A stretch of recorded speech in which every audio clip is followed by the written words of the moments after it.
is so annoying. Yeah, I don't know what happened. Like, I swear, after that cap card incident, this has been like an ongoing thing, and it's getting kind of annoying.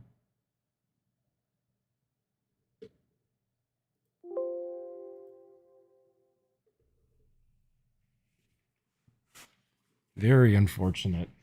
Had I known, I would have left it alone. The only reason I plugged it in was because I wanted to start streaming like games from the Switch, you know?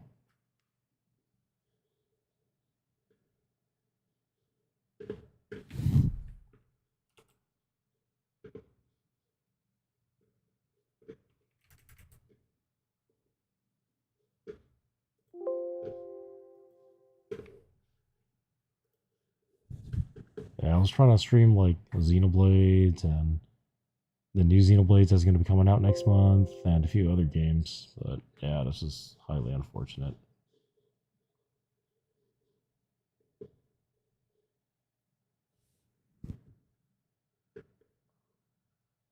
Thanks for liking the live again. Oh, that is so annoying. Now I gotta. Oh, okay, cool. I can. So that is a very good way to do it. All right. Full screen again. And lock it back. And everything works. Cool. That was seriously annoying. I wonder if it saved everything before it crashed, because I was trying to do the full tune thing. Let's see. Set up. Yes.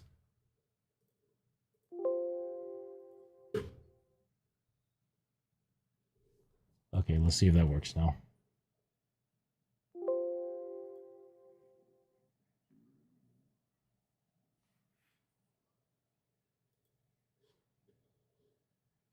Oh, it's doing the stupid small screen.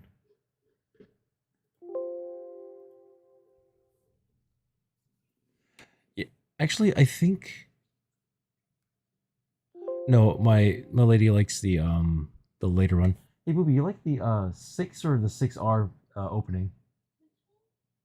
Maxi tune? Do you like the 6 or 6R or was the 6RR? Yeah, I like the opening music too, but I actually like the original like the first 3. The second one's my favorite.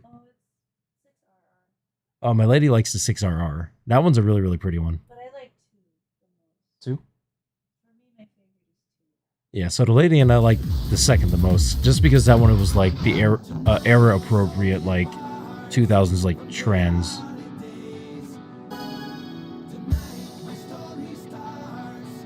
Hmm?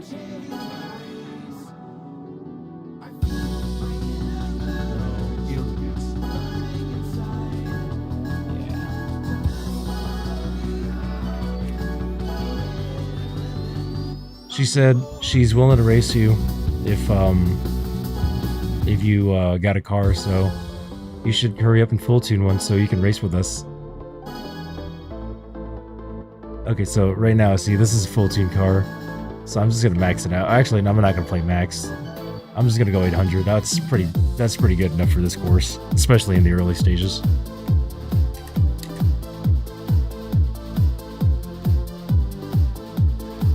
I mean, not to brag or anything, but at our round 1 location, because we were attending so often and playing so much, we were actually known before we knew we were known. Like, people knew us by our cars, and we were just going by our, like, on-screen names. And that's how everyone knew us.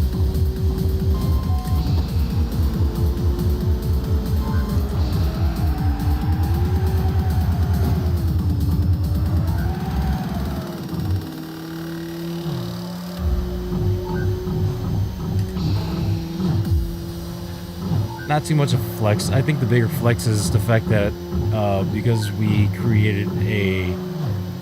were there so often, we were able to create essentially like a little community. And I think the biggest flex we have for that, really, other than starting like a little like community in our local area, is we started mentoring people playing, and we essentially like took in like a couple of kids, and they're hella good now because of that. For me, I think that's like one of my proudest moments, like being an arcade player.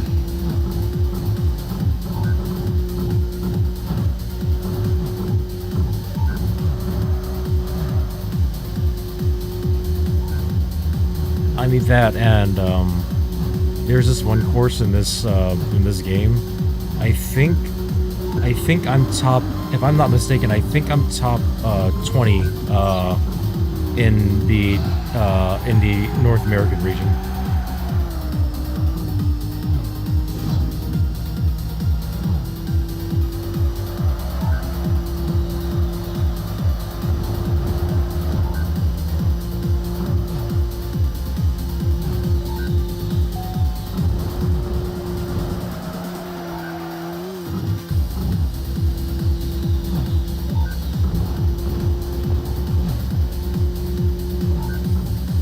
What's up, Shark?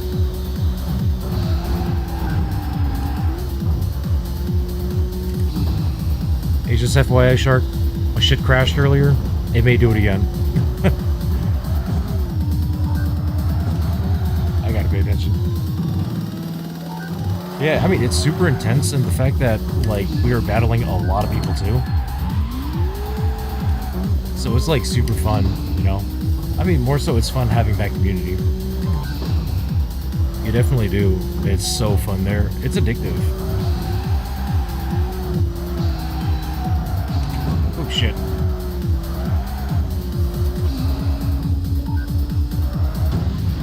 It's alright. I mean, it's super expensive to go there anyways. I mean, and this is like not a flex at all, but I mean, we were playing to the point where it was like so addictive.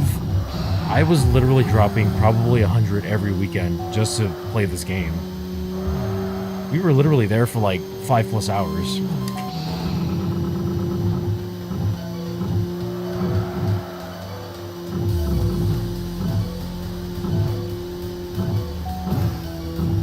Oh my god, I collected so many of those Naruto cards.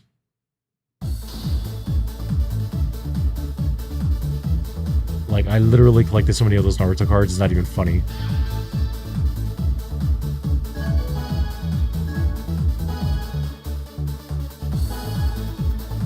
Yeah, Shark, I got my ass handed to me so hard yesterday that I was like, you know what, I gotta play something a little bit different. I'll probably play a little bit later. If not, I'm gonna do some tomorrow.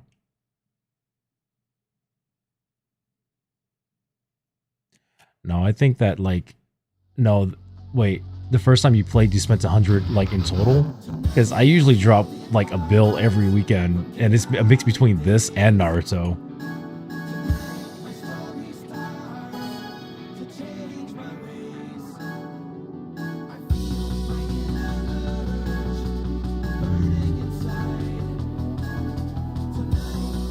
Taiga, it is an arcade game.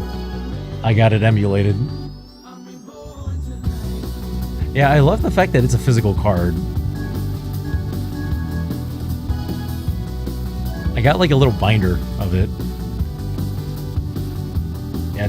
Yeah, Taiga, Shark, I was telling Theo that this game is like probably my all-time favorite arcade racer.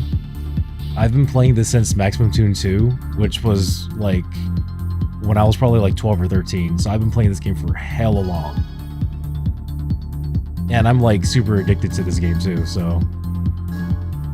But yeah, Theo, I think it's this map right here that I was actually, I think this is the map that I'm top 20 in North American or North America's rankings. But it's kind of hard to play on it's hard to do in emulator because there's no force feedback.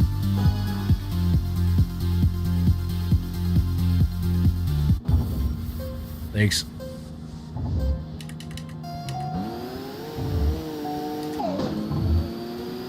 Yeah, you can. There's a site for it.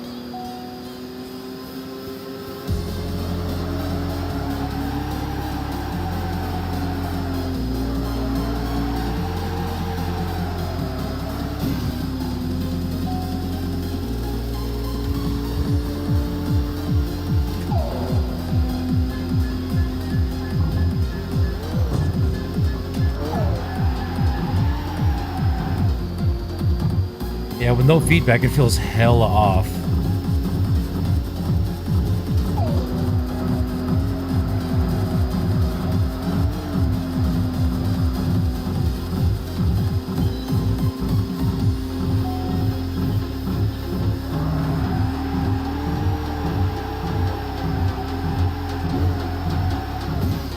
Damn it.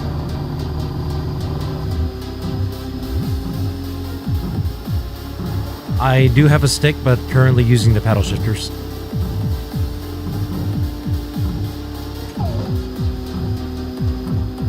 I gotta get a feel for this course with this setup right now, especially with no feedback.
Yeah, it feels so off with no feedback. My average for this is normally like a 3.0, like a 302. Let me see if I can improve on that from this run. Normally this isn't the car that I would use either.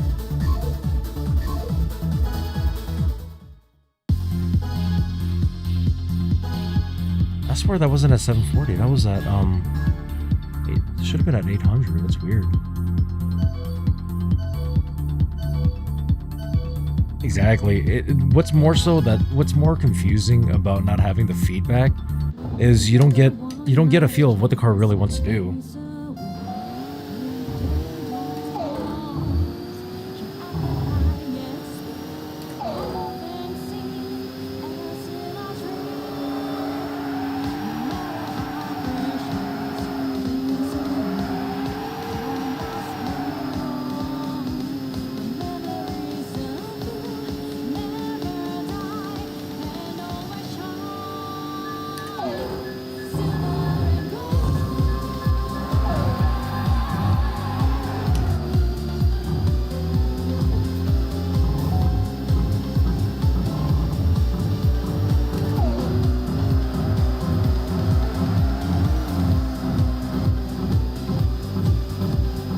It's all good. There's like, I don't know if you noticed, but there's actually little visual cues that I'm using to reference where to turn in and where to modulate throttle and everything.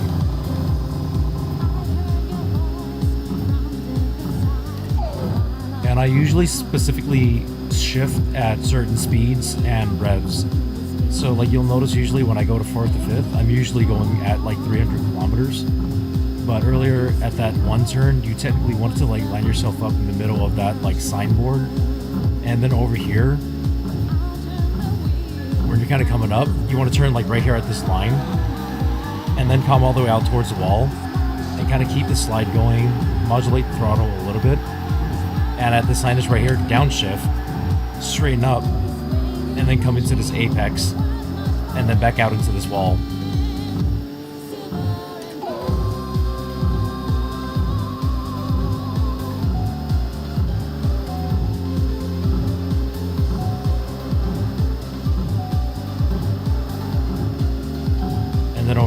just lining yourself up with the lines. And then over here, you're lining yourself up with the wall. Oh shit. But you're turning at that upper sign into this like this, and then all the way out here.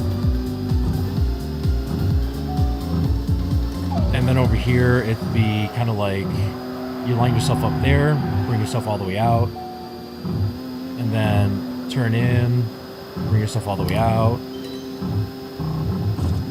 and then line yourself with the wall, go straight into this wall, gently turn, and then this one you're going to turn, and right here you're going to start counter steering because of the jump, and then you can straighten out by this point right there, and then just gently turn, and then into the wall again, and same thing, in, go all the way out, all the way in again, and then all the way out again, and then yeah, and then out one more time. I scared when that runs, so let's see if I can clean it up on this next run.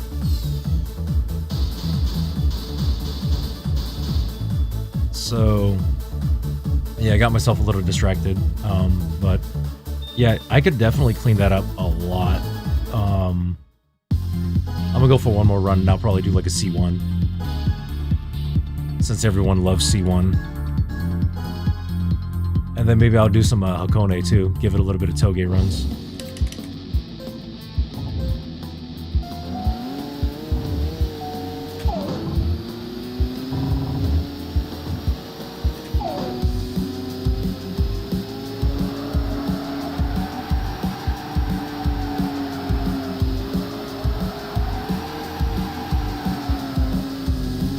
What's up, Val? How you doing?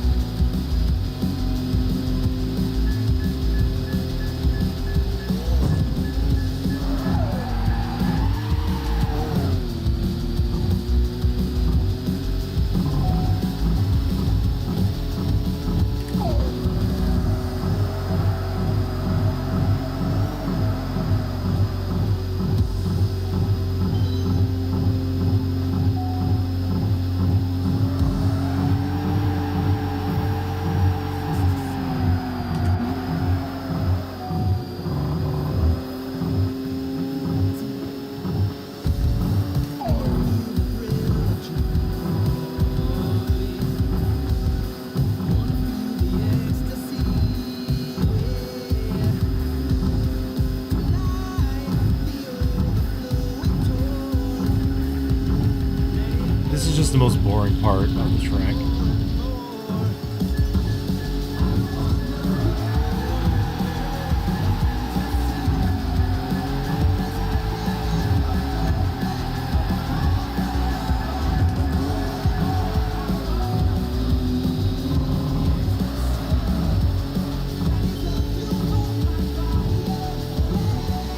I do have the track memorized.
What's up, Ivy?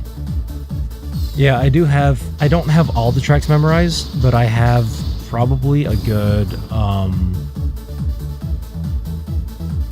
want to say maybe like a good, like 75% of them memorized.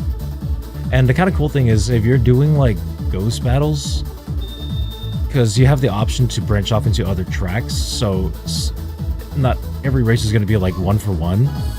But if it comes to like these tracks where it's time attack, then I do have the majority of them memorized.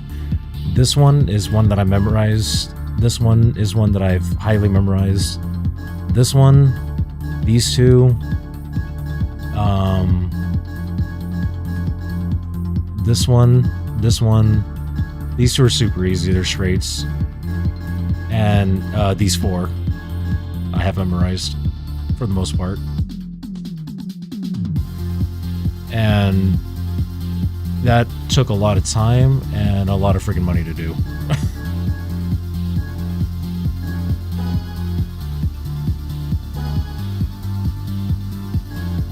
See, and then power settings also makes a difference too. So along with track memorization, you also have to memorize what the power setting is. So for this one, this is about the appropriate setting, because that gives a really big difference in your grip and slip.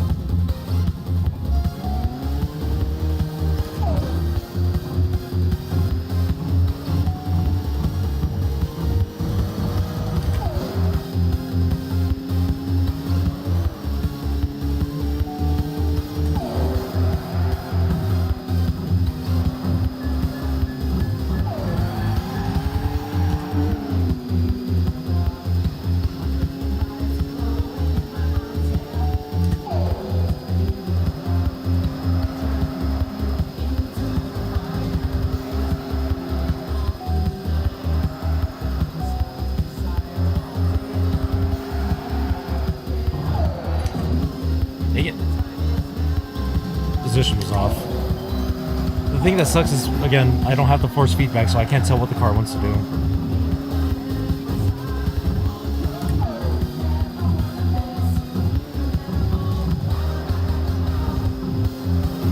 See, just kind of like that. I can't tell that it wants to understeer.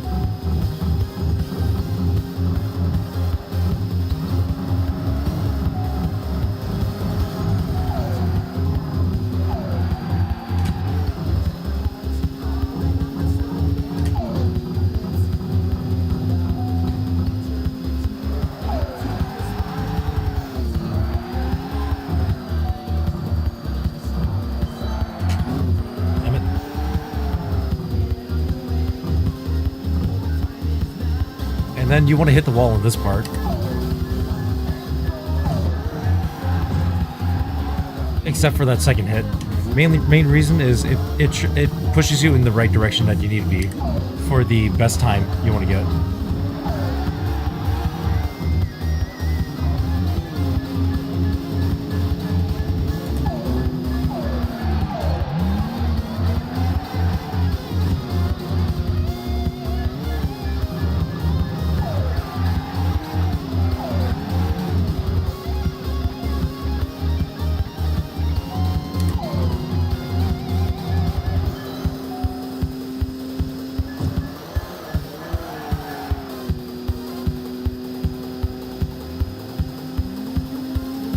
And then I freaking hate this turn coming up.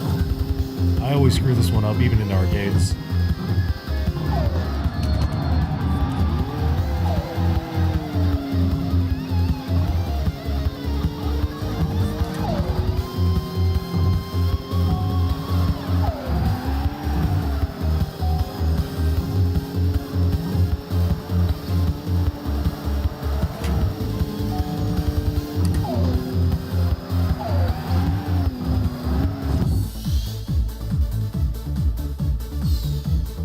Yeah. Do you have a favorite track? Normally for this one, I think I place it about 250. It's either a 253 or 254. But all-time best for this one is, I think, is a 249 or 250.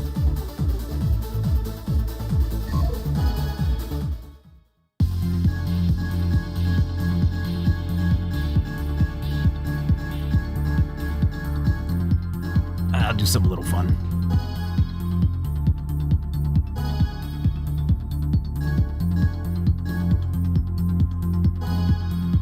Yeah, since you play a little bit, you have a favorite course?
see.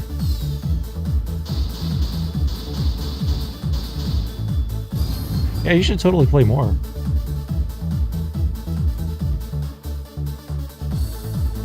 Saigo, you gotta play more and then go against my ghosts in the actual arcade. Both of you guys should totally race against my ghost. My car is a R32. It's white. No. Yeah, I think it's white now. The name is Akira, all caps. And it's gonna be, you're gonna see it's from Sun Valley Mall.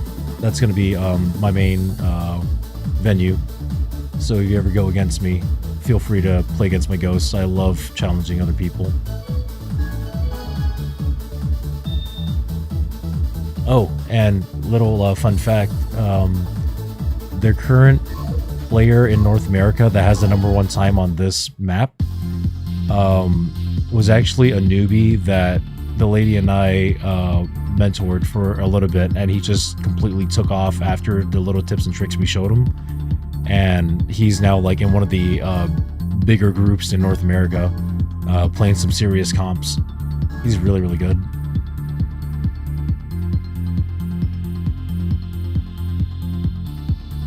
Saiga, if you want me to show you how to get the game on emulator, let me know. I can show you real quick. But if it comes to actual like in the arcade, yeah, dude, you just gotta hunt for it. Like the only ones that I know have it are round ones.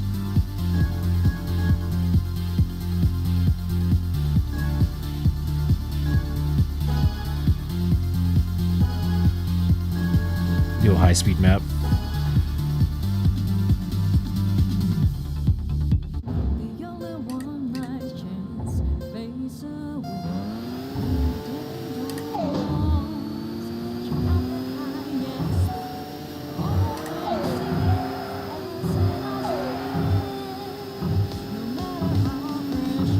What's up, Jose?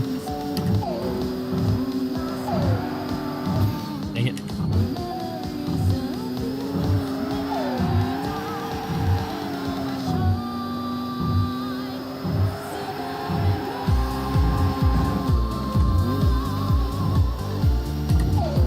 It just sucks so much without the feedback. Like, literally, that's all I need. I just need a little resistance.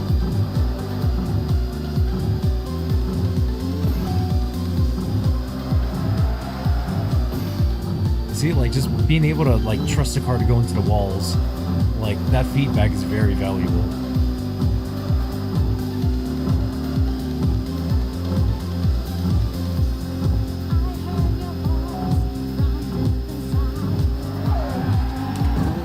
Or even like that, just completely understeering, because usually I don't need to lift the gas for that.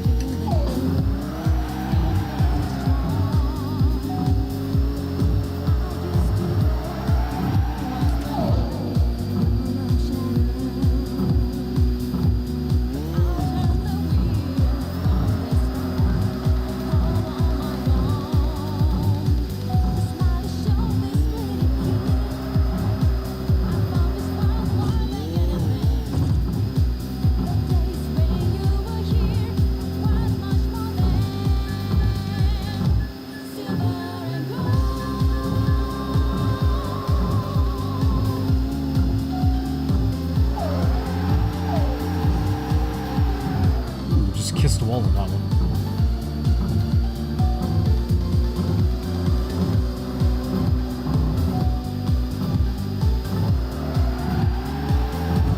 Damn it.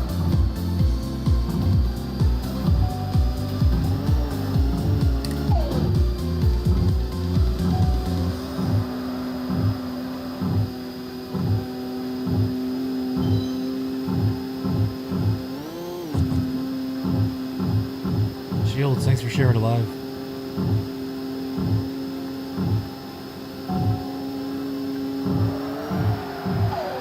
Damn it. Damn it.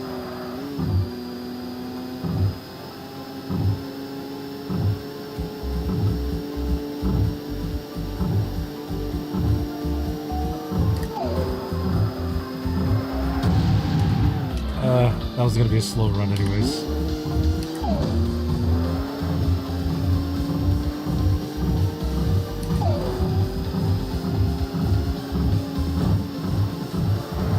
Yeah, Tiger, let me know if you do. I can show you real quick on how to get the downloads for this.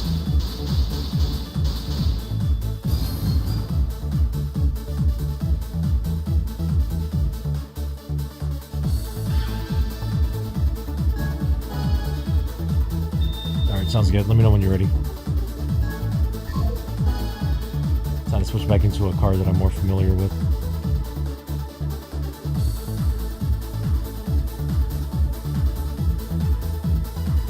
So for my lady, that's actually her main car. She's a freaking S rank. She's amazing.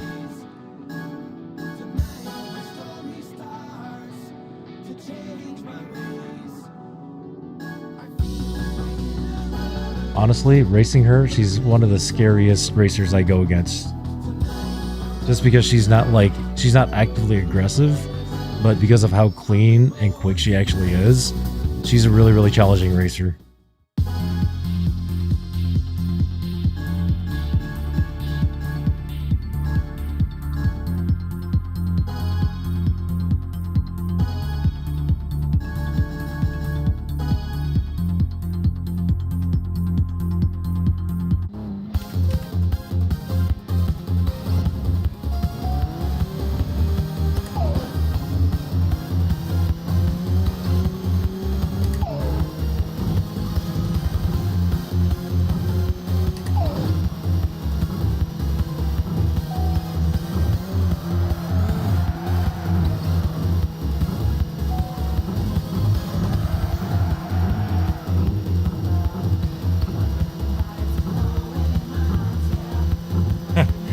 Thanks.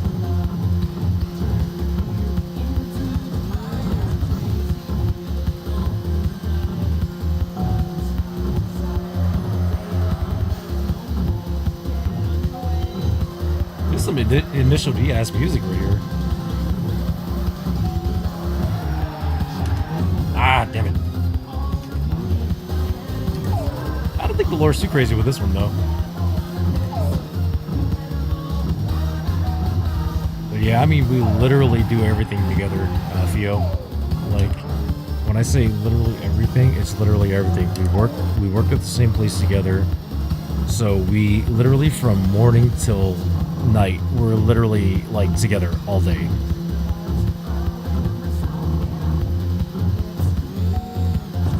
Like, we work together, we eat together, game together, everything.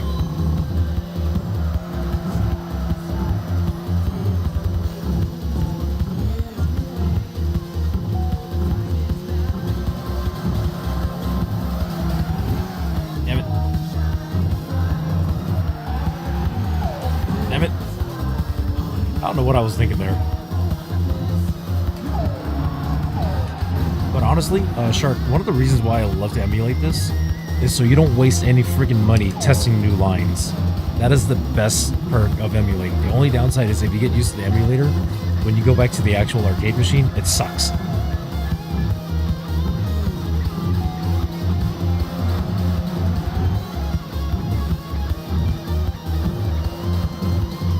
Thank you. Thanks, Vio. God damn it.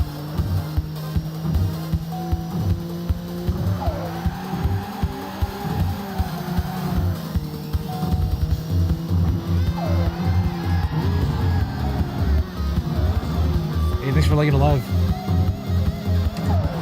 I am not paying attention to the road right now, so excuse my driving.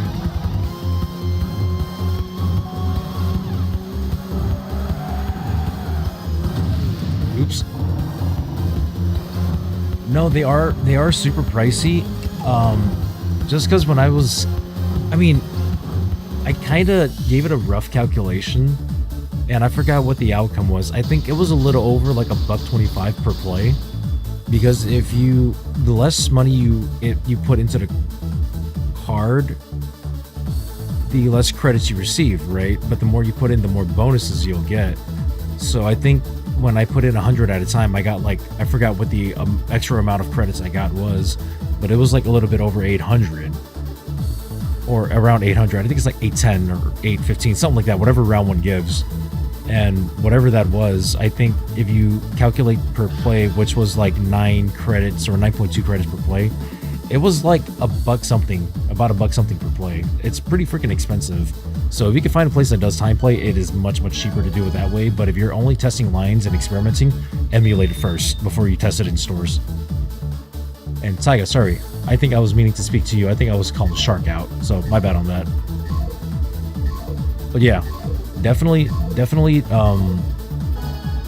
emulate before you go to before you go into stores, just because the ones that I like to experiment the most with is Yokohama down, C1 in and out, and I'm still learning a couple points on Yokohama in.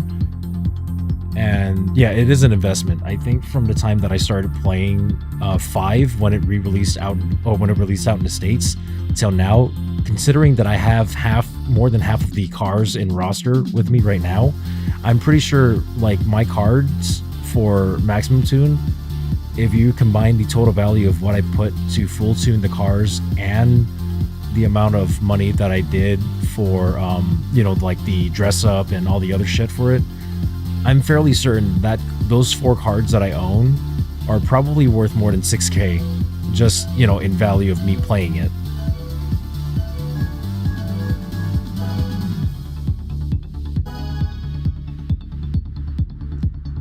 How much was my wheel and my whole set, or my whole setup? Yeah, I spent hella money on this. But the wheel setup, so I actually upgraded from a what is it, a G923 to a Moza R5. So the set was like, I think at the time I bought it was like 5 something, 6 something. And then the stand from Amazon was like I think it was like 150. And then the shifter, I have a Thrustmaster, so this was like a $250 shifter. And then an eBay handbrake, that was another 100. So all in all, not too expensive, like sub 1,000, which is, in my opinion, a fairly entry. It's a high. I think you could say it's a high level entry. It's a entry level, but a high grade entry level, because it's using a Moza and not like a Fanatec.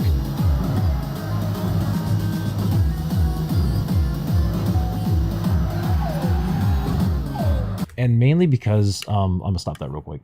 And I want to say it's like entry level mainly because it's a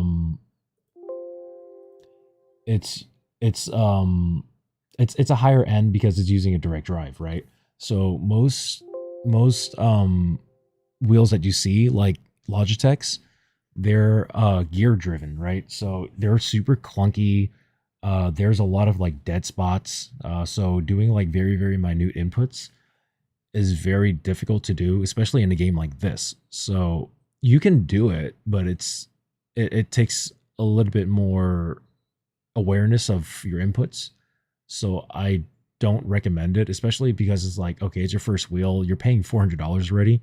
For $400, you can probably spend like 100 more, get a Thrustmaster, which is a belt driven. They're much more smooth, have better force feedback in total, and they're just more precise, and they're kind of like the in-between of gear and direct drive, right? And then what you play in the arcade essentially is a direct drive with like hard stop, so it doesn't spin all the way and do all the, you know, the silly stuff. So for me, that was like the ultimate goal, was get a direct drive wheel, because why get anything less when you can go for the best? But I didn't want to break bank and spend like $1,400 on a direct drive wheel, which is why I went with the Moza at the time, which they were at the time fairly new, relatively inexpensive, and played most of the games that I wanted to play, especially like Assetto Corsa. So this was the obvious choice for me. And then I found out they Fanatec then released a bundle, an entry-level bundle that I could have got for about the same price, so I just kind of was like, okay, well, whatever. But the only difference is the support for the different games that you want. But if you do consider getting a wheel, get a Fanatec, just because there's just more support overall. That's just my 2 cents on that. But playing this game, if you have, like, if you're easily addicted to whatever you do, don't play this game. just because just like me, I get addicted to this game way too easily, and I told myself I'd quit so many times just for me to come back to this game just to scratch the itch. And yeah, it's just too damn, I just spent way too much money on this game, but I don't regret it at all. That is the best wheel setup you can get, is the Mario Kart steering wheel. Especially with like the whole floatiness of it, or you can just place it anywhere you want. It's better than being stuck to a stand like I am right now.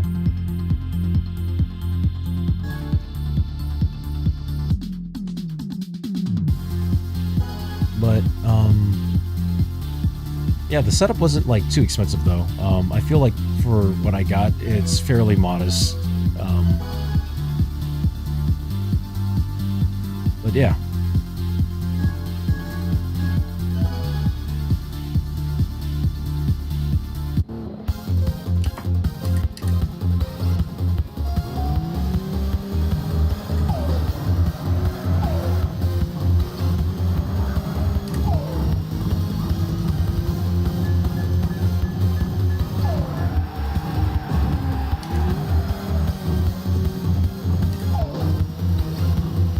I did not mean to hit that wall.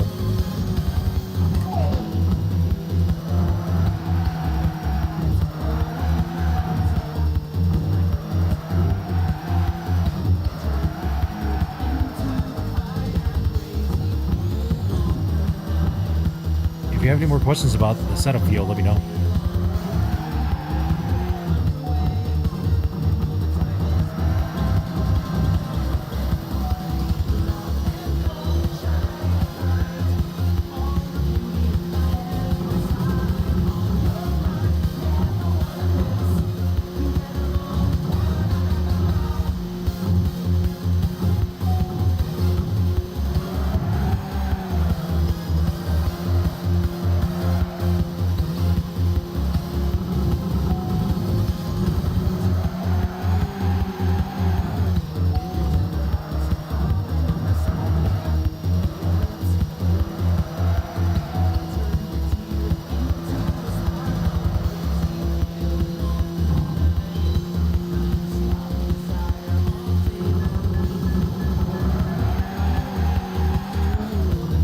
So for that one, you count 5 beeps, you make the turn in, and at the jump, you downshift.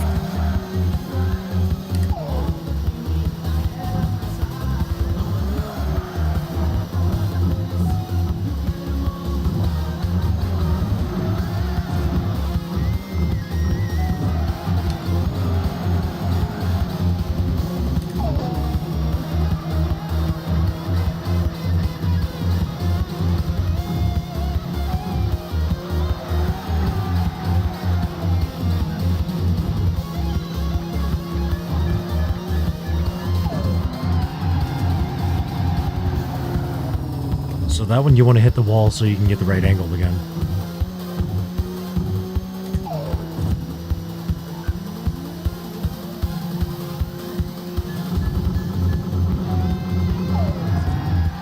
Oh shit. Way too much cake.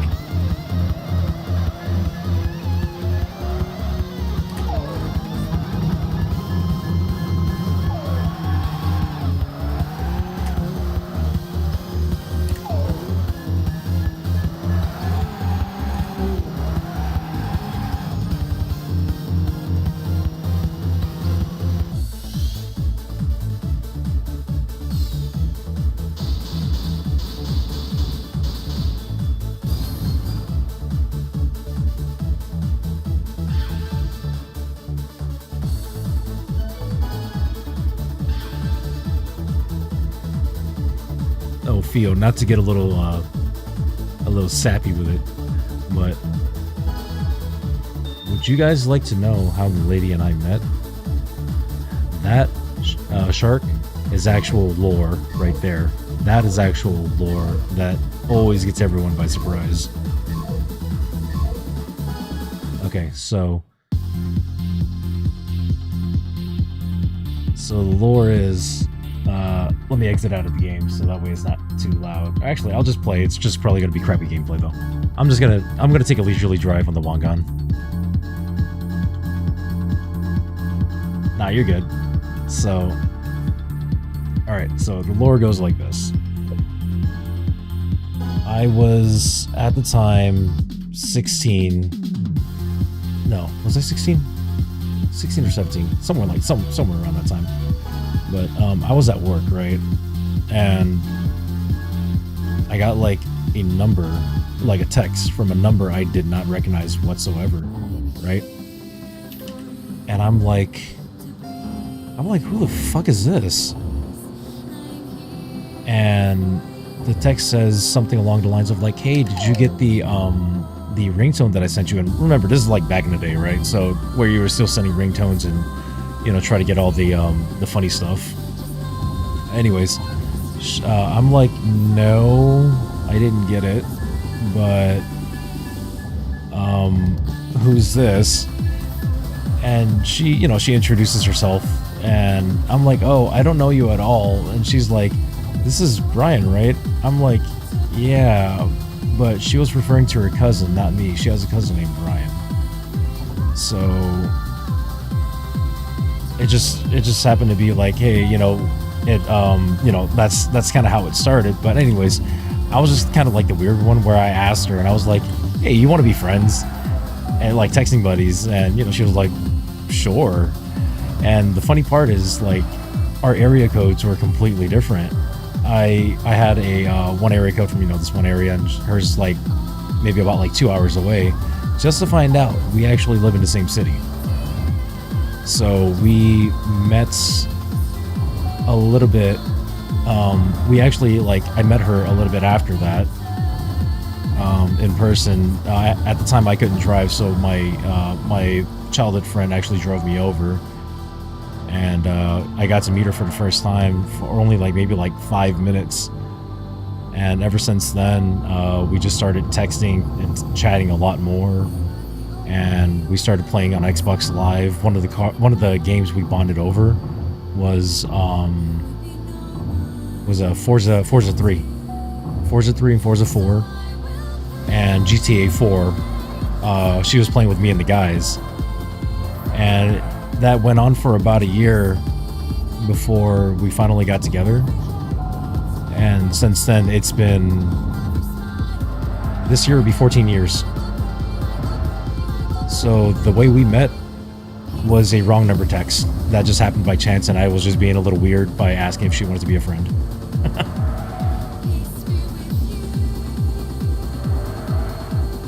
But essentially, yeah, that's how we met.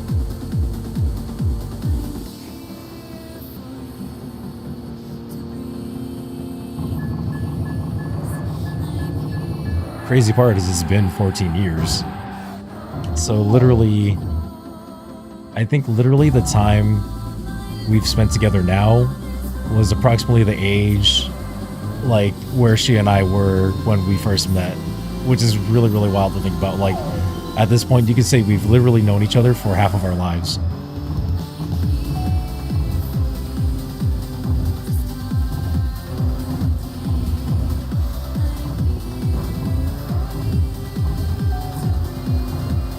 It is. It's a very long time. And the cool part about it for me, though, is the fact that our first, like, few years together were not, like, the easiest, because, you know, there is, like, a huge age gap in the sense of, like, you know, at the time, it was like a, you know, a freshman senior, like, kind of relationship, right? But I mean, if you kind of got over that, where most people at the time were like, okay, you know, it's just kind of like whatever, but, you know, we stuck it through. But the best part for me was the fact that we really just kind of clicked on a lot of levels. And one of the cool parts was finding out she was a gamer, who liked to eat, and she liked cars too. And it was actually really, really funny. Like, growing up, one of my favorites was the Supra, right? But then when I learned about the Skyline, I was like, holy shit, love the Skyline. And that became like my all-time favorite car. And hers was actually the other way around. Hers used to be the Skyline, and then it ended up being the Supra. I used to like the color blue, but now I like the color red. Hers was the color red, and now the color blue. right? So like we were just like literally two peas in a pod, and like just and I mean in the 14 years together, I think other than maybe like one major argument, mainly because of my own stupidity, we don't argue at all. At all. The only disagreement we have is wondering if we're going to get some McDonald's or some Taco Bell. And that's it.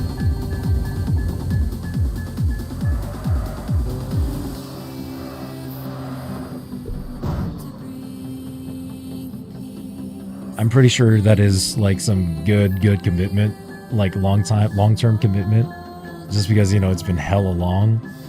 But I mean, honestly, one of the things that I was always looking for since I was like younger, and I mean, it's hella dumb to think about it as like a teen, but one of the things that I've always wanted at that age was a stable relationship. You know, let me know if I'm pronouncing it wrong. Divey? Or is it Divvy? Divey, I'm assuming. My parents are kind of the same. They're kind of the same, right? Like my bio dad and my mom aren't together, and my mom and my stepdad aren't together anymore. But like one of the things that really inspired me to not want to have that is because of that situation, you know? I didn't want that in my life. So it's kind of like cast out the negativity and, you know, embrace all the good stuff. And she was literally like a God-sent gift for me. Yeah, I really do think we were destined to be together. It was just weird how we met, but it's weird in like the best sense of the word, you know? Is it Divvy? Oh, my bad, bro.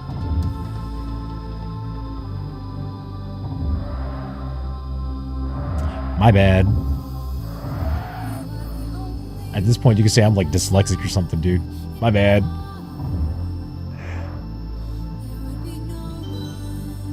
But yeah. The V?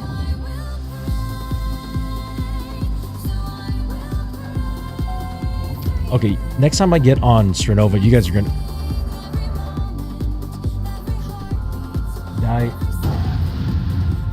Oh my god, you guys are confusing me now. But anyways, yeah, like I just didn't want that negativity in my life. Divvy. Okay. So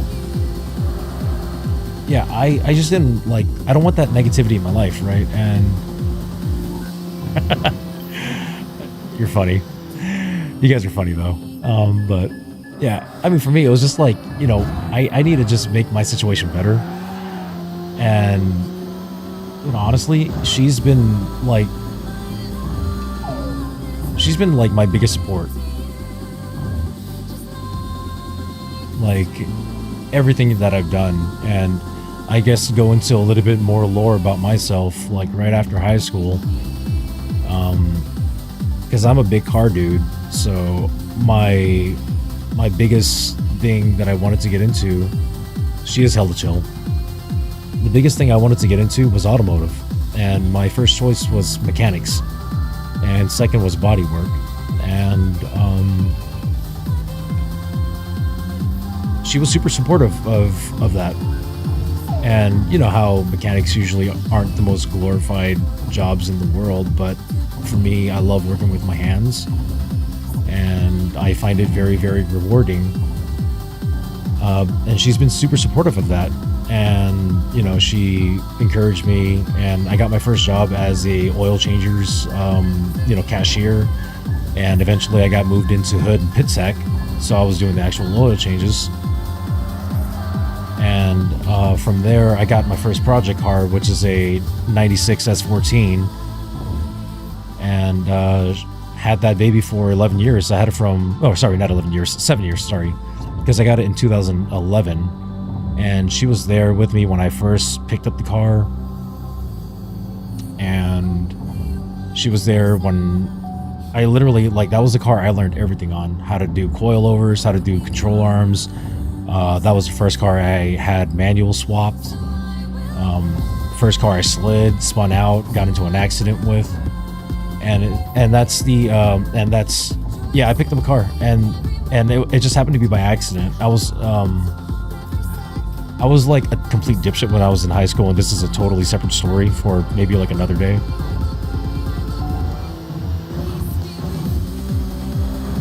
Yeah, I'm driving very recklessly.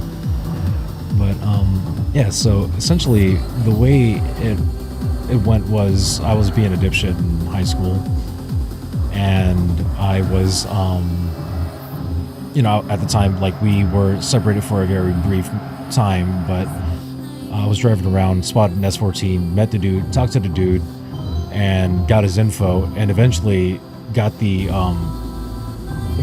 car, right? And by the time we got the car, or by the time I got the car, we were back together. But yeah, dude, she was with me from like the get-go of like my automotive career, and when I got into that accident, I was still working as an oil changers guy, and that accident, I was looking for a body shop to get my car done.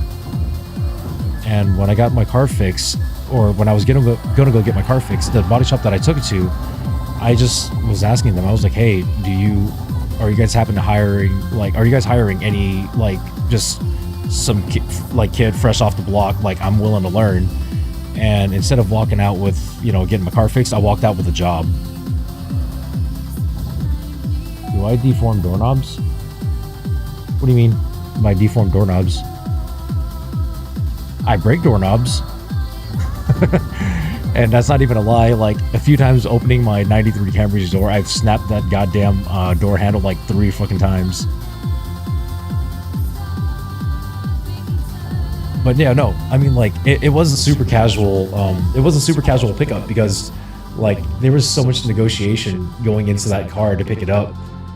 And no, that car was just really brittle. But I picked up in 2011 a 96 S14, bone stock. First owner was a grandma, second one was a middle-aged dude. He let his lady drive it. So literally just 2 owners. It was a virgin car. It was an automatic, so never abused. And no, I'm not that strong, man. I mean, I go to the gym now, so I'm stronger than what I used to be, but not that strong.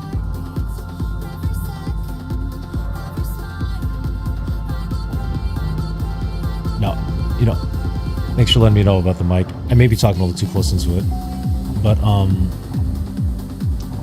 actually, funny story. I used to down like gallons of milk all the time when I was a kid. Like, I went through probably like a gallon like every week and a half, like every like half a week to a week as a kid, up until I was maybe like 13. I was literally one of those milk kids. But what you call it? Yeah, so going back to like the whole car thing. So yeah, I walked out with a job instead of getting my car fixed. And it stayed like that for about half a year until I took it to a shop to actually go get it fixed, and not at the shop that I worked at, because I got a really good deal on getting it fixed. Which is really funny. But anyways, I got the car fixed, and then she was there with me when I met like this other dude. And he had an S14 too, but he had an S14.5. So that's the S15 front end on the S14 chassis, right? So eventually I ended up buying the S15 front end from him and switching him with my Zenki front end. So eventually I had an S14.5, and what made my car unique was, I believe if you go to Google, actually, let me see real quick if I can show you my old car. Let me move this. So I've taken it to a couple car meets, and my car was actually really like pretty known in the area that I live. And a lot of people just refer to my car as the booby car because I had a Natasha wrap on it. Not on the full car, but I had a Natasha wrap on just the on the hood. And let's see, where's my fucking, there it is. So let me see if I can pull this up real quick. Goddamn, nothing wants to open for me. And it goes to the top.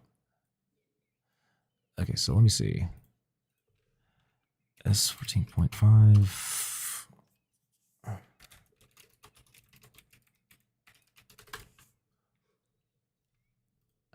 apparently I can't spell. Okay, so all the cars, nope. All the anime, so nope.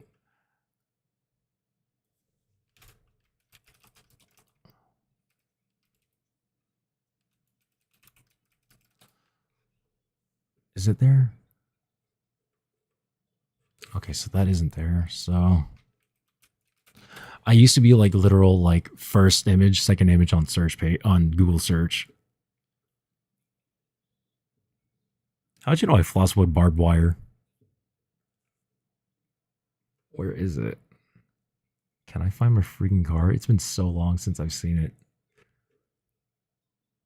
Because I used to be on this dude's Tumblr, so it'd pop up all the time.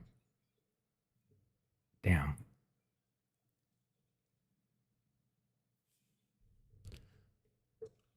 Okay, let me see. Pull this up for 1 second.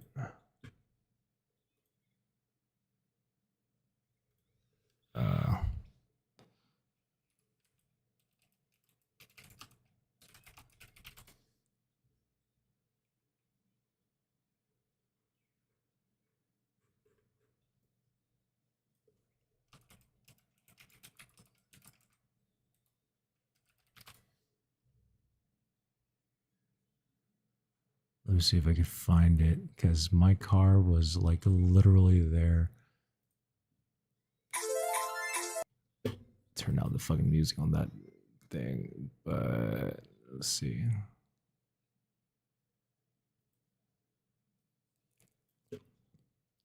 So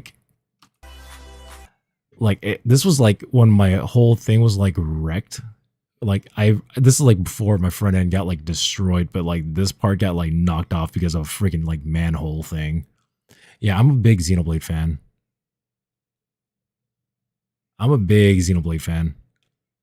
So like that's why I was trying to plug in the cap card, because I wanted to stream Chronicles X when it came out, but like for whatever reason the USB like was either overcurrent or undercurrent, and it shorted like the USB port area, and my computer crashed. And ever since then, that's why, like, remember yesterday I had that crashing issue? I had one earlier before you guys joined.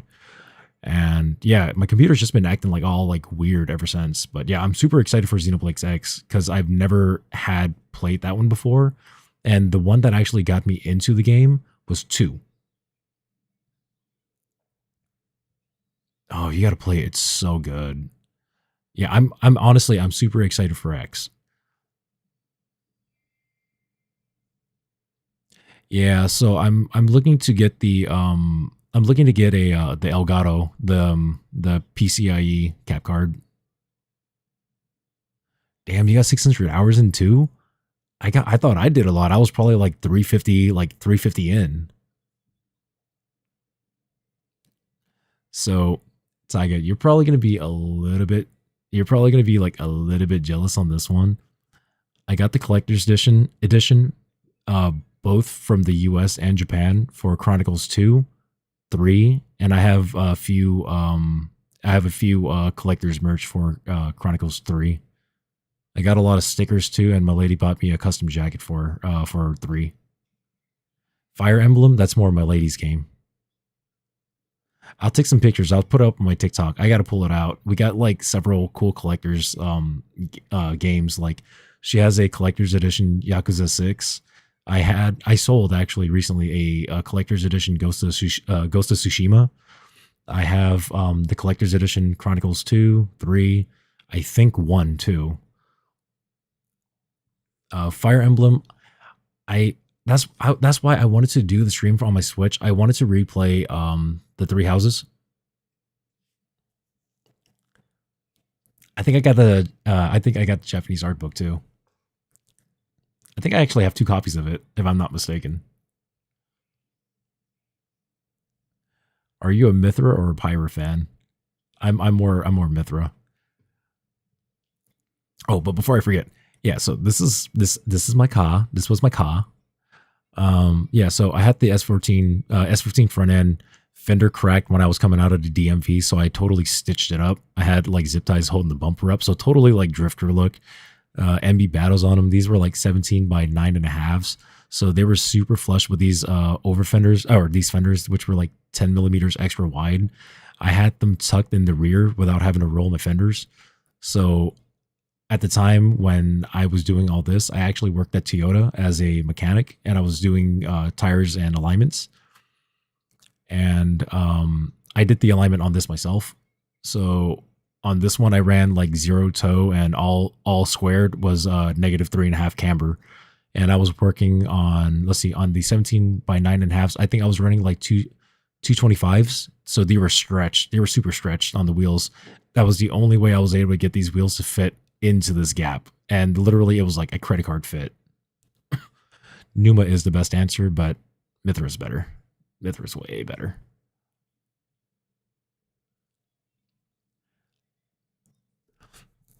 But yeah, and then I have the I'm not a Nia fan.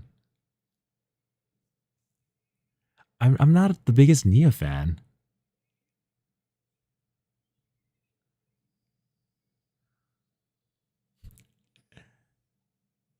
Nah, as long as you enjoy and you know the people, it's okay. But yeah, this was my car rolling, and then you can see I have Icaros from here, and yeah, you can see this here, and that is exactly why I was known as the booby car. I'm not gonna ban anybody,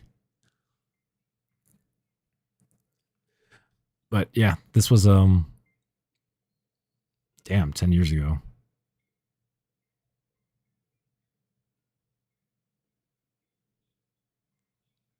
But yeah, that's the lore of my car and how the lady and I met. Sorry, Theo, if that completely went like left field with the explanations and everything. I didn't get into Chronicles 1 all too much. I cannot do the English voices either. I had to go with a Japanese voice pack. But I got to give the one a chance again because of the I just was not a big fan of the initial mechanics, the fight mechanics. Honestly, I couldn't play 2 and with the English voice either.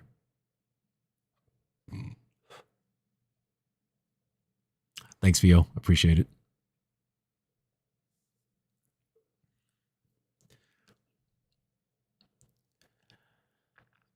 I didn't even finish 1. I just kind of like did a whole like synopsis of 1 just so that way I can understand 3, just to realize 3 had more. I feel like 3 was more related to 1 than 2, which made me, I was like, God, are you serious? But the ending was so good on 3. I wish there were more fans on 3. Like it's kind of sad how 3 isn't as like, or how Xenoblade Chronicles isn't as big as like say Final Fantasy.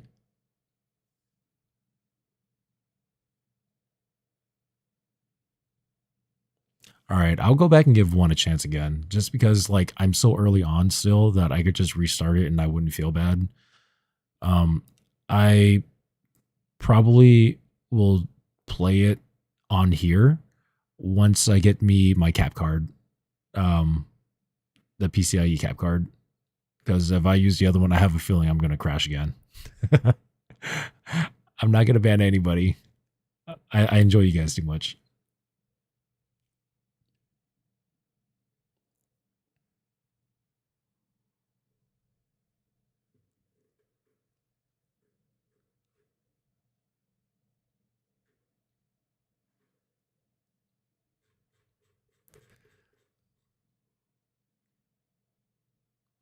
Yeah, that's the main reason why. And I mean, I guess the battle mechanics for me didn't feel as like intuitive. That's why I was like, you know, it didn't it didn't play for me, at least it didn't play well. I'm gonna hop back on, just drive around again. But yeah, it didn't play like the best for me, which is why I was like, I don't enjoy it. But I really hope for X they kind of revamp it a little bit, or refresh it to where it feels more like 2 or 3. If they could do that, then it's gonna be great, or it'll be great for me at least.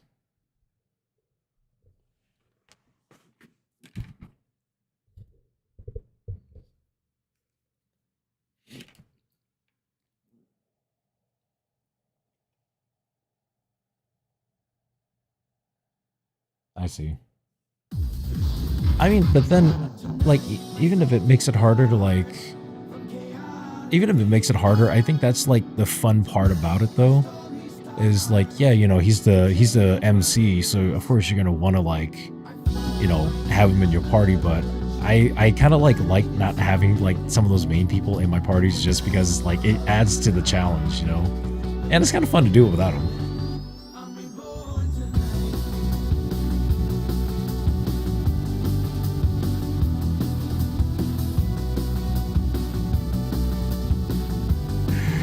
Damn, that is.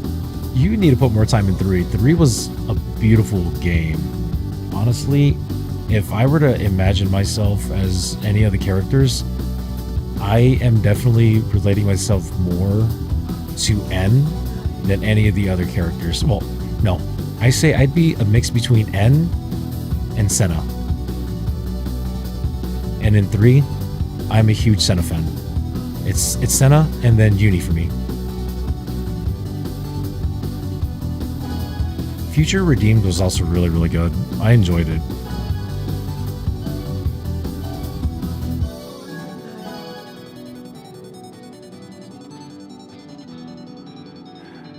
Xenoblade Shark, get out of here. It is not like Destiny 2.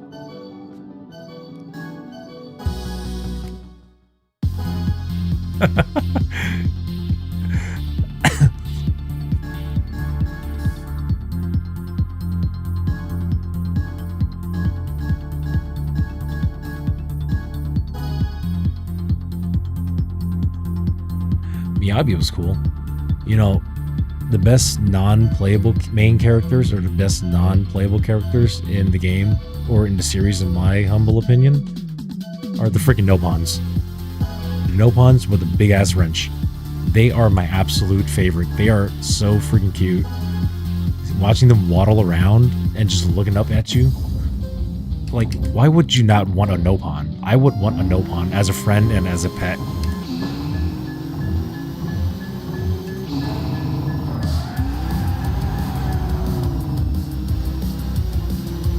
Like, literally no pawns for life.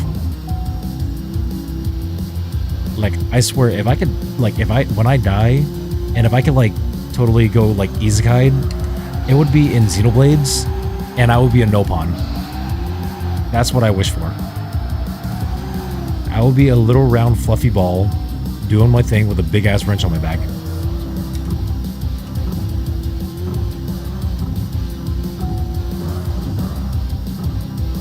Like, why wouldn't you want to be like a Riku? Why wouldn't you want to be a Riku or like a Manana? Cooking all day or fixing things, waddling around. Like, why wouldn't you want to be that?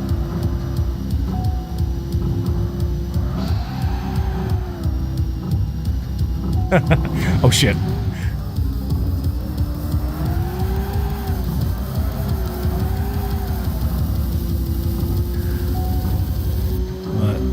Yeah.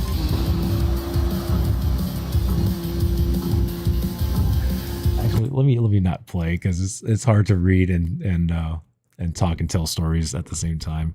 Let's see. Oh, Taiga, if you got a second, I'll show you how to get the emulator real quick if you like.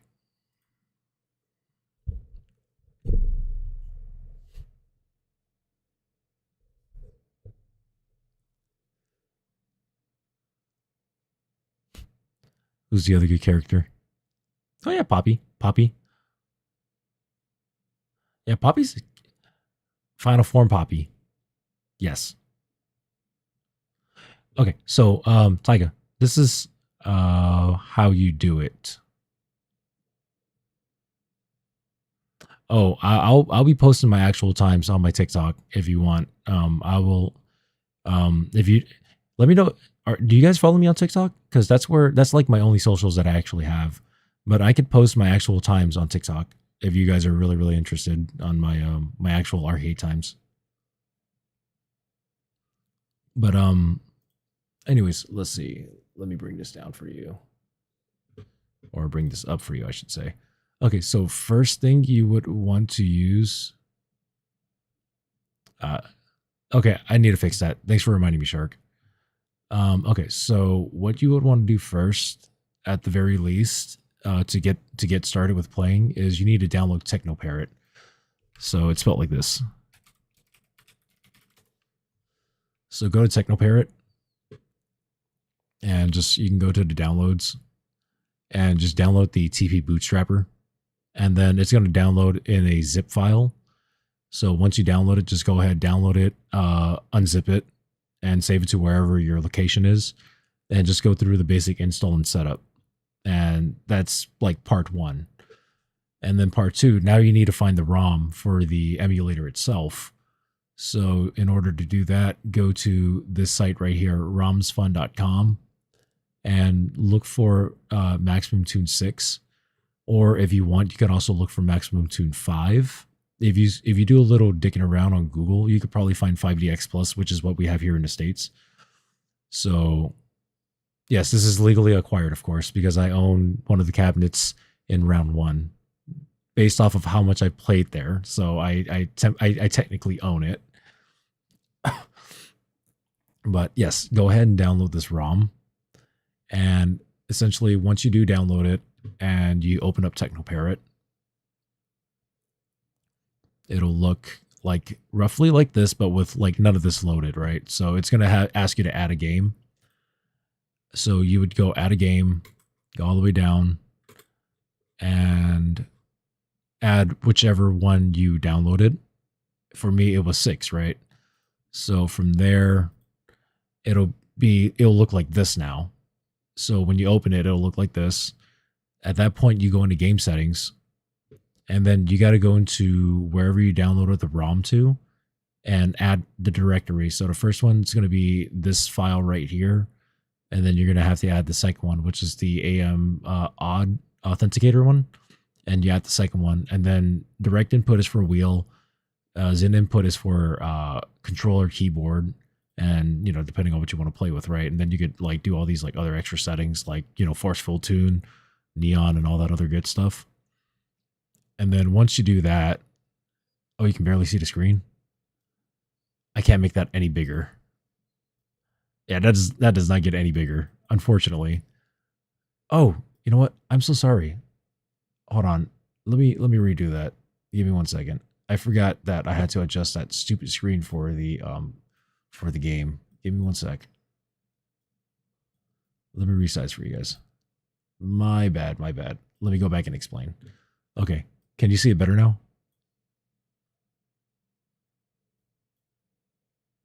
Okay. So let me go back real quick.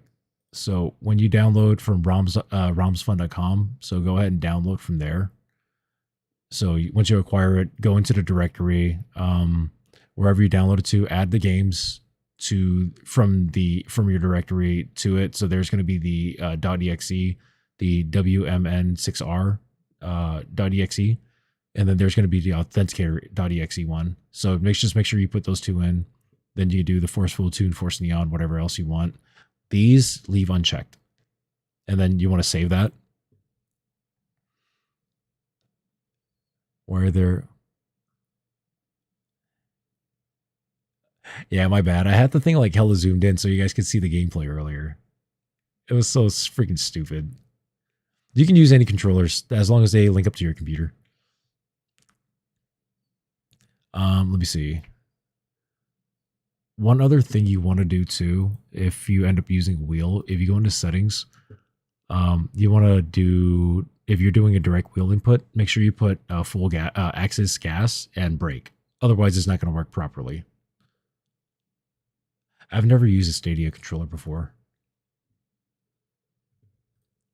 Let me see. Yeah, so once you do that, then you go to controller setup, and then you just go ahead and set all your binds depending on which input you had. So these are my binds for a wheel setup. And you just like press the input and, do what you need to do. Once you do that, save everything, then you can go ahead and launch your game. And when you initially launch it, it's going to give you like a prompt. Just yes it.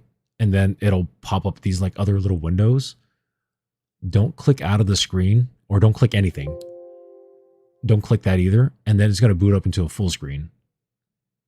And then once it does, and that's why earlier I had to make the screen hella big, because it was hella small. But otherwise, on my end, it's a full screen. And from here, you can do what you need to do. But one thing I do recommend is going into the settings, or before you do all that, download the mod for English Kit.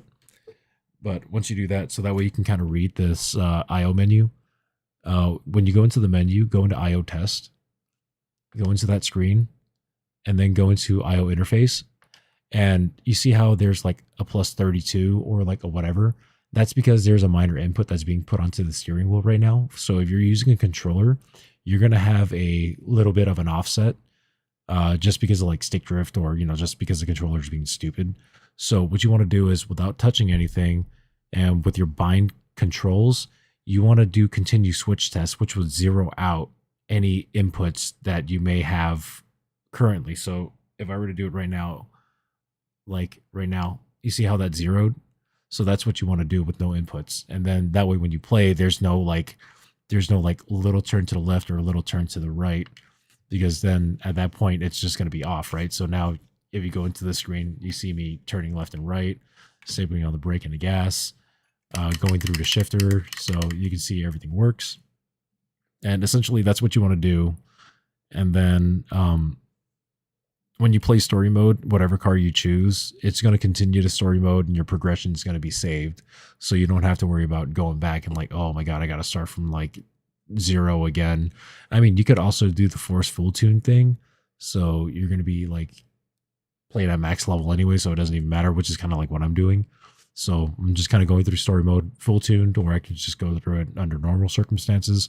It's totally up to you how you want to play it, but that's essentially how you do it. But for the longest time, this wouldn't run on my computer, and I don't know why. But it just works now after I've like done a full Windows like reinstall.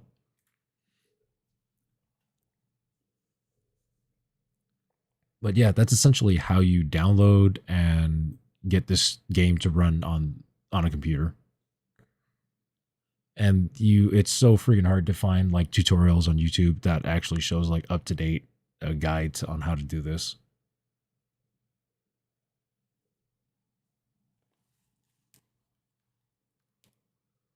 But if you have any questions on how to do that, let me know, and I can try to walk you through it.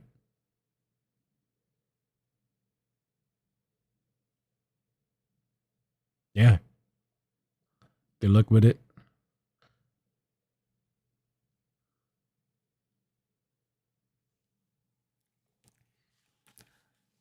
But yeah, that's like the main emulator I use for that. But yeah, I really do hope to maybe like in the next month or two try to pick up a PCIe. It's been kind of like an expensive month for me because I just picked up like two new monitors, which I'm using like now. Like that was like literally right before I got banned or like suspended on TikTok for like a little bit. So that was like like I picked up the monitors and then I got suspended. And I was like, fuck, I wasn't even able to use it, which was like super disappointed. But yeah, so that was like that ran me a pretty penny. And then what you call it, my windshield got cracked, so that cost another pretty penny. And then yeah, it's just like it was been an expensive month. So I'm um I'm definitely trying to save a little bit. So I mean, obviously I'm doing this for funsies. But again, if I could make this a more of like a part-time career kind of a thing into a full-time, then I totally love to do it.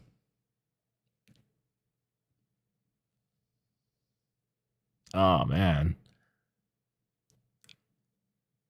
I have like an old TV that I could have used too, but I was like, nah, like if I'm gonna like my thought process was like my last monitors were like 5 years old. So like and one of them had screen burn. So I I didn't toss it, but it's like in my sister's room right now, just kind of collecting dust. But I'm using it as like a backup monitor. Initially, I was gonna do a four monitor setup, but it would take over some of my lady's side space. So I went with a three monitor setup with a two stacked and one off to the side. So like, let me see if I could show you, like at least on here. So like this is kind of how I have my setup. So these two monitors are two 32s and they're curved, and I just picked these up and they're like freaking gorgeous. They're the Dells, and then this is my old monitor, and this is like a 24.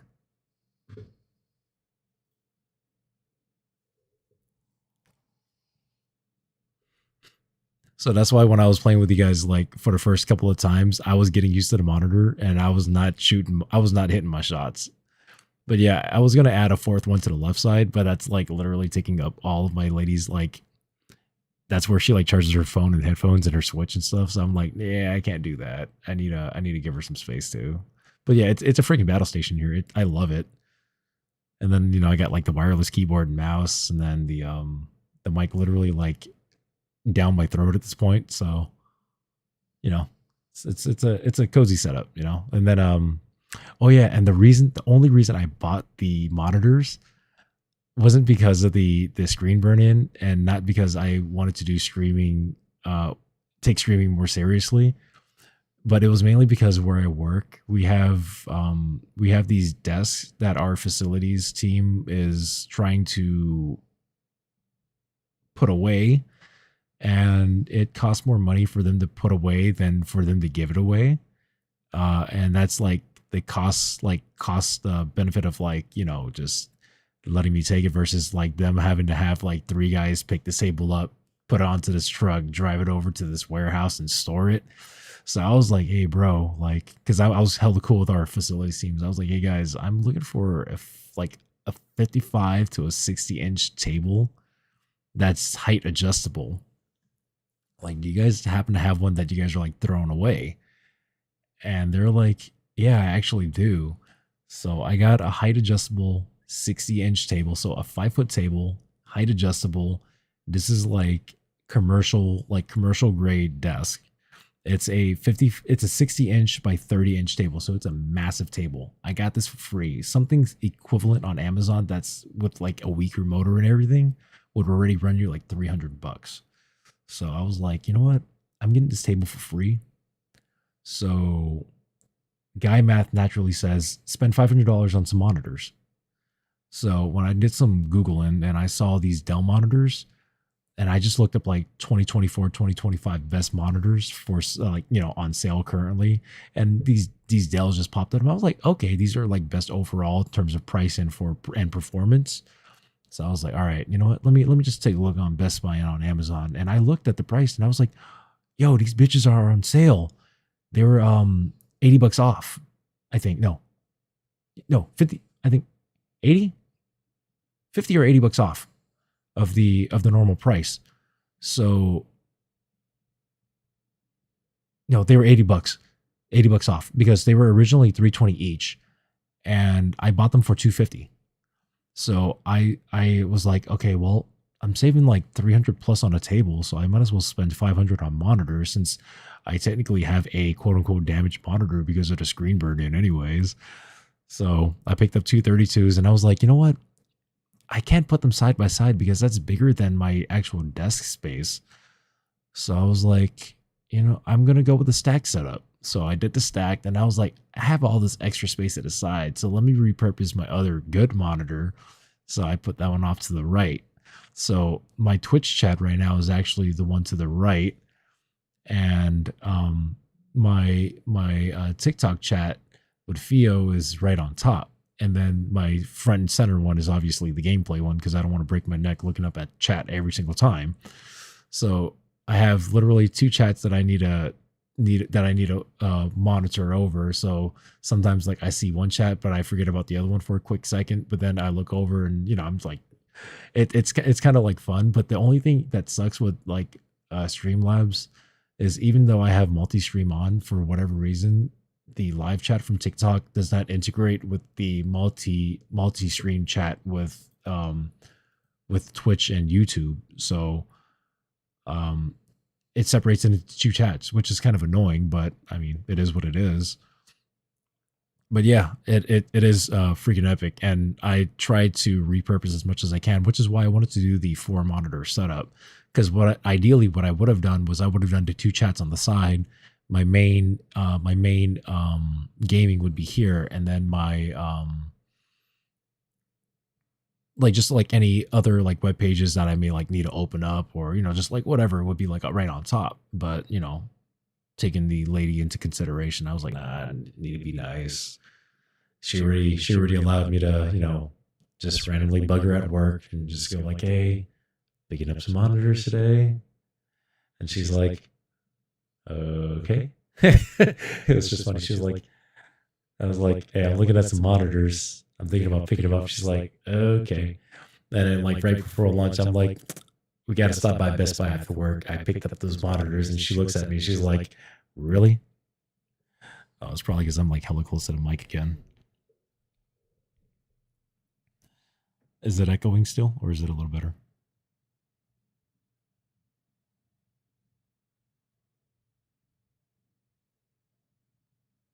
All right, cool.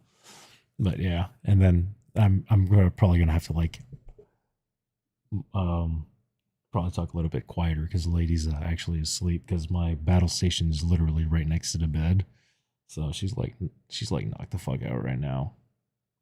So don't want to wake her. But um yeah, it's actually like hella funny with that. So she was like, so you just randomly wanted to pick up some monitors? I was like, well, I looked up online. I saw they were on sale. They were $80 off. So that's $160 that I saved. So I'm only spending 500. And if you look at the fact that I got the desk for free and considering the save price of the monitors, that's 160 or 460 bucks.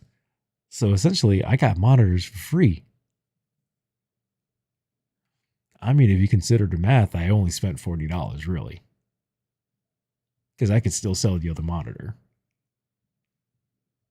So I mean, I got a pretty good deal out of this. I'm not complaining honestly.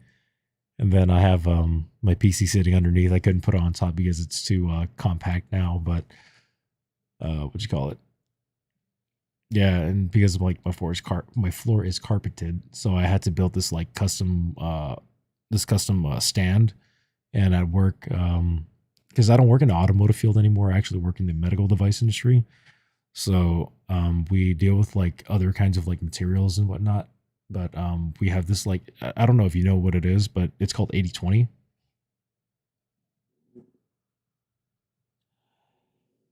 So Taiga, I did have a lot of RGB. My last desk before I upgraded was RGB. It was a stationary desk with RGB on the sides, and it was a 55-inch, which is why I needed the upgrade because my back started hurting literally from sitting all the time. So I upgraded that. I upgraded the chair. I got it from Costco. 'Cause the first one I got from Amazon, it was like the racing style seat chair, like the S Racer, whatever it was. Fucking it hurts my ass and it hurts my back. So I upgraded to the nice like reclinable one from Costco for like 150. That one's doing much better for my back, but because sitting too long still hurts my back, so I need a stand. So currently my desk doesn't have RGB, but like my 12 fans on my PC has RGB and the case lighting itself, and my mouse and keyboard is also RGB. It's the what is it? The 915 and the 502 Logitech. Those are RGB. My Xbox controller is RGB. Actually, the room lights that I'm using now is also RGB, and my RGB lights go as far as my bathroom too. So I got RGB literally everywhere in this whole. I got RGB in this bitch everywhere.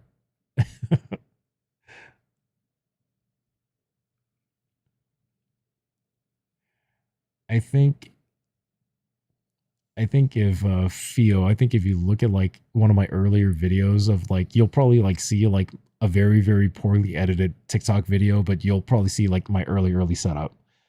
So I'll probably do like a picture of like an after of what it currently looks like. But yeah, I don't know how I would share that with you guys though over on the Twitch side. Mm.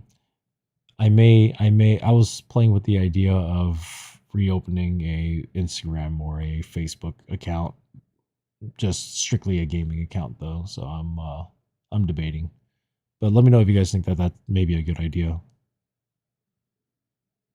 Try to expand my reach a little bit further, and I know I'm missing out on those other two platforms.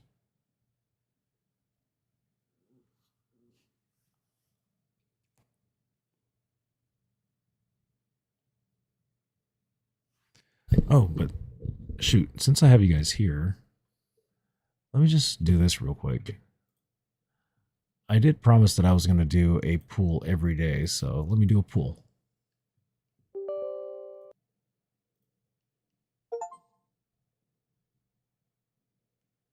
Yeah, that's what I was thinking. Shit. That's what I was thinking. All right, I'll probably just recreate one just for that.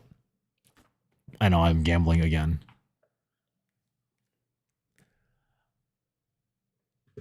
I got like I love the wallpapers that I have. I have like a live like Bulbasaur wallpaper on my top monitor. I have the Strinova one on my main, and I have a Attack on Titan one on the vertical monitor.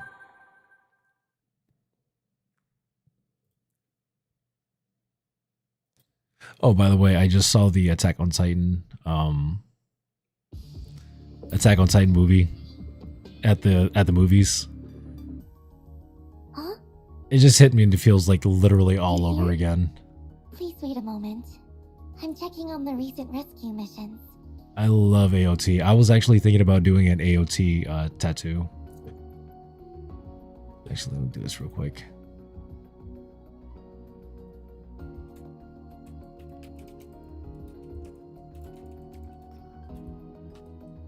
Sorry, updating the stream info real quick.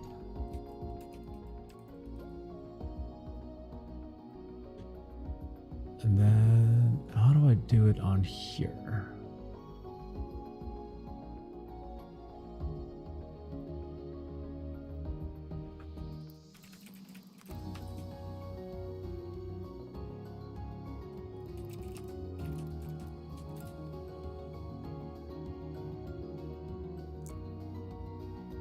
But I am definitely gambling with this. Every single time I do a pool, it is gambling. A scout regiment tat would be cool. What I was thinking about doing, let's see if it's AOT. Let me think about this long and hard real quick. Because if I was thinking about playing, I was playing with a couple ideas for tattoos. I was thinking about doing a Final Fantasy X tattoo. And I wanted to do the Final Fantasy X logo with, you know, Yuna all the way off. Like, you know how it does like the Final Fantasy X and then the Yuna. Let me see if I can pull that up real quick.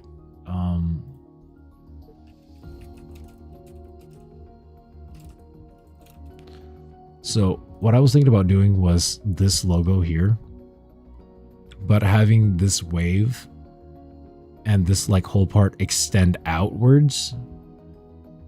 And taking this whole like silhouette, right? So I'll take this color scheme, this whole silhouette and everything. And then I was gonna do a Xanarkin backdrop to it. So what I wanted to do was I wanted to take a silhouette of the Xanarkin ruins and incorporate that into the Final Fantasy X logo with Yuna in it. That way you have like Titus and Yuna kind of like off like to each end, and Xanarkin kind of like keeping to separated, since that's technically where their separation point was. I think that'd be pretty badass. I never played Magic growing up. I saw it and I saw some TikToks on it and I thought it was pretty dope. If it comes out physically, or when it does, I probably will just collect them just for the sake of being Final Fantasy.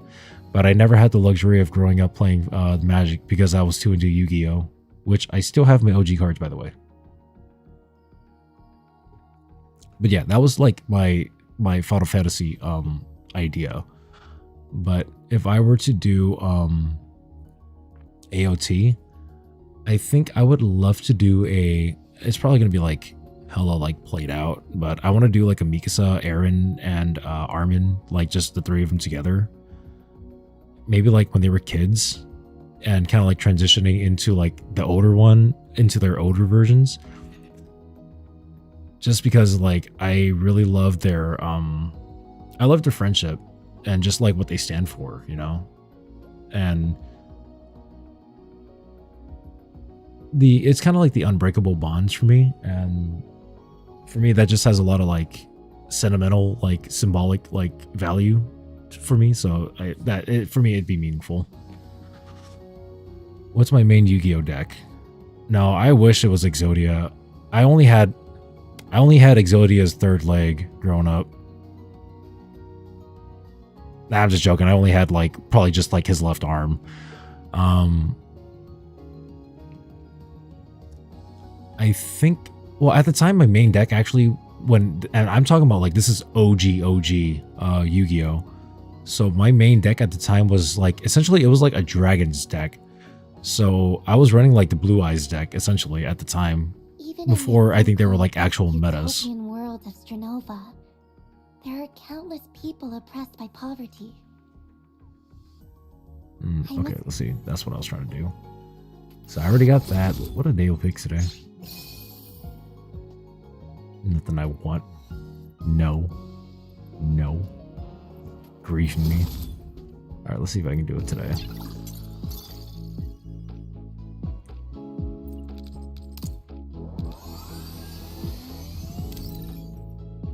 I do have what is it? Master Duels though? I'm playing around with what is it, a Toon World deck and a Red Eyes deck.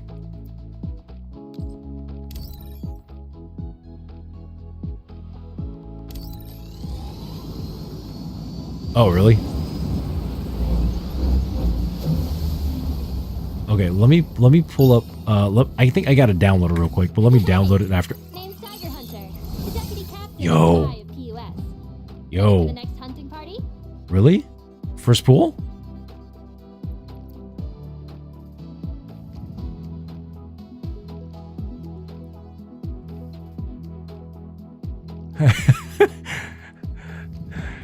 Yo, you guys saw me get the coconut yesterday, and today on first pull I get a freaking Michelle.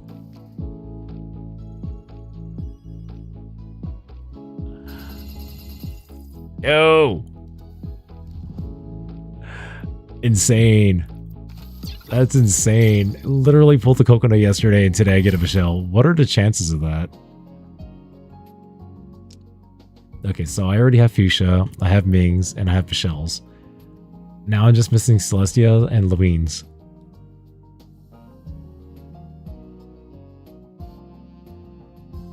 Yo, that is insane.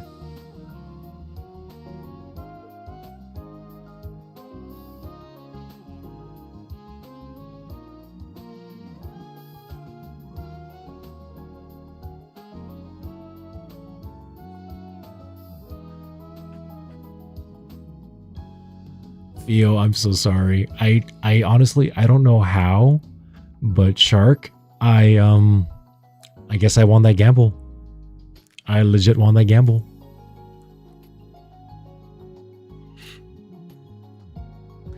Okay. Who's next? Celestia or Lewine?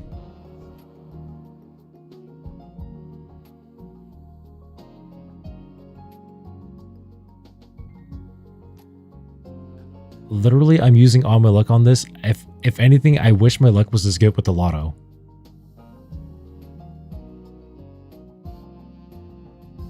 Lewine? Okay. Select custom rate. It'll be Lewine's.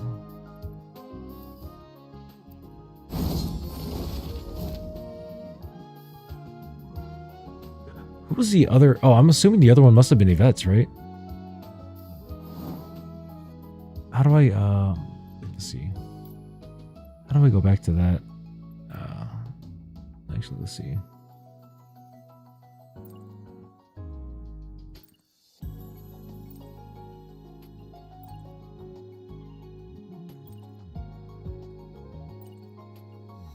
Yeah, you can see all the freaking buys that I had.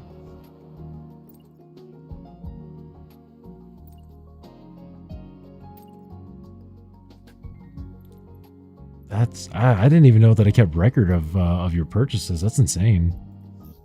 Seems like you've got mail. Okay, so I'm. Perhaps it's something important? Oh, was it Maddie's? Don't Okay. wait. Go now and check I it out quickly. am Your happiness means the still world to me. a little shocked. I honestly was not expecting. I was not expecting that. Honestly, I was not expecting that. Like, especially because I was like, I just pulled the coconuts yesterday, so it should have resetted my my draw, but I guess maybe it's separate for each character.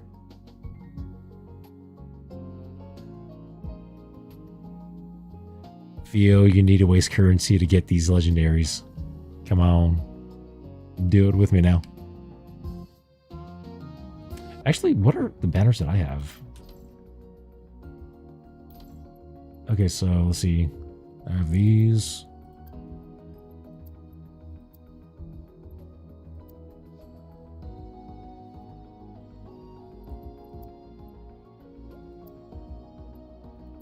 I think I got all the Chinese New Year, what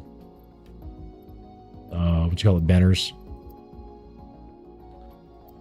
And then I got Audrey's. I got the Michelle one. Yvette's. Kanami's. I got the maid Audrey. And then these are all like the basic ones.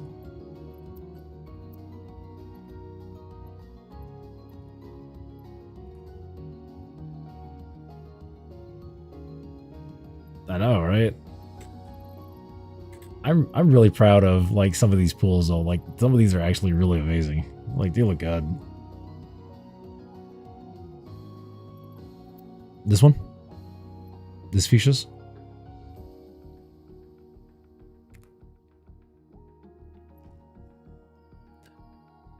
If you didn't know, I actually mained her for like season 1 for like a little bit. Like I mained her up until like I got better with Flavia, and I was like, holy crap, like she's my girl. I wish they did more for Flavia, because she doesn't have anything at all. Count on us to construct your safe haven, both on and off the battlefield. Like, Doesn't matter where our path. the fact that that's all she has, like, come on. Like, released here at least.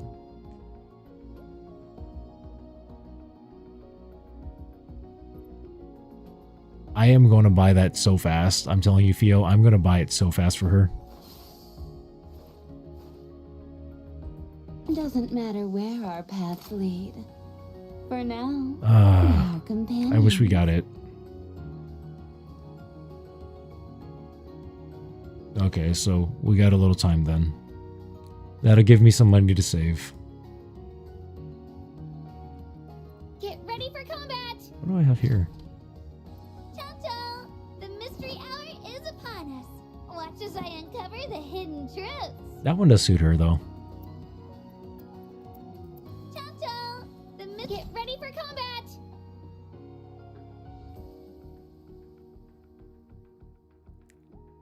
Actually, what do I have for Bimo? You made it. I've been waiting. Yeah, those are all the ones that I got from.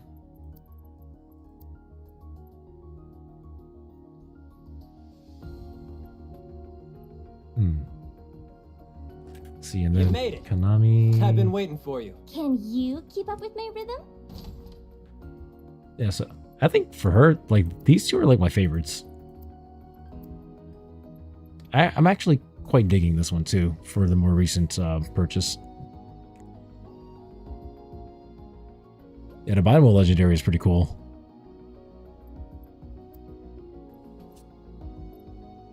And then let's see, Flavia, and then Aika. Aika, what do I have for Can you Aika? keep up with my rhythm? Where's Aika? There she is. They told me the mask would protect me. So I got her Fire Dancer one. I was shooting for this one, but I didn't get it in time. They told me the mask. Let's see, and then for guns. I thought this was a pretty cool design. This is pretty.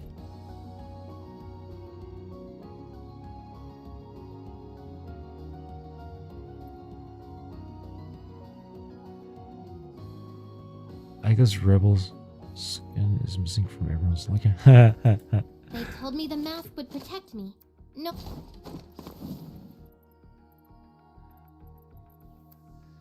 School uniform. That is such a nice one for her. That one's cute too.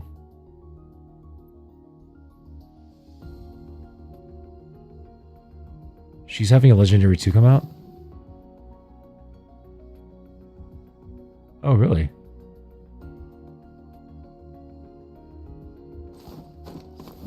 Oh, that's good to know. They told me the mask would protect me. no matter where I went. I will lead. Let's see. For which one is it? The Midnight Solo? Oh. You know what? I have enough to buy it. Just fucking do it. I got hella points anyway, so for me it doesn't matter, I guess.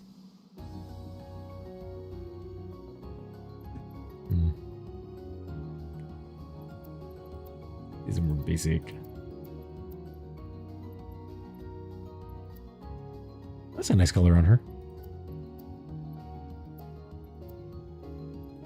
I will lead.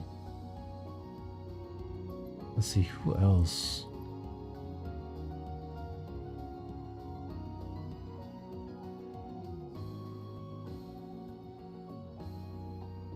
Huh. Wait for Meredith?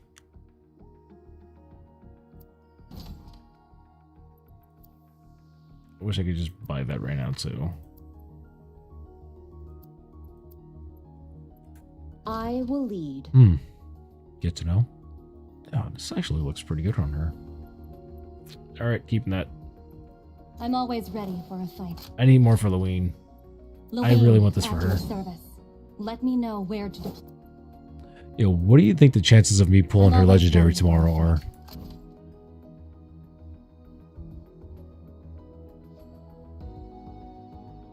I swear, if I pull her legendary tomorrow on first try, I'm just like, I'll be in awe, honestly. That would be insane.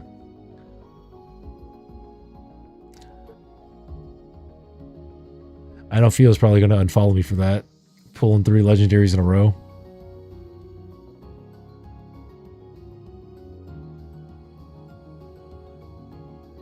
I know. I gotta go get a lottery ticket if that really happens. It would be so freaking cool.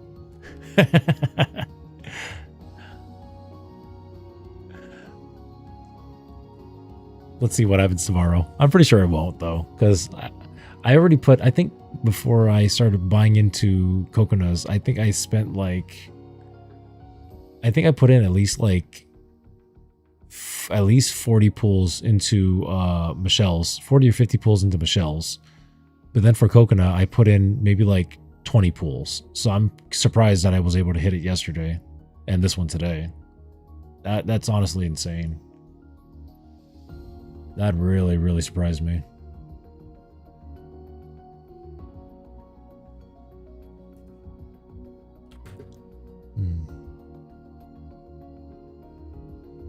Yeah, quite honestly, I was not expecting that. That was just crazy. But thank you, Fio. I'm totally wishing me luck on that one too. All right, so that was the only thing I wanted to do on this game tonight, was just do a pull. I'm not even going to play it, not until tomorrow. Let me see. If I do, let's see, Steam. Let's see, because let me download Yu-Gi-Oh real quick. Let's see.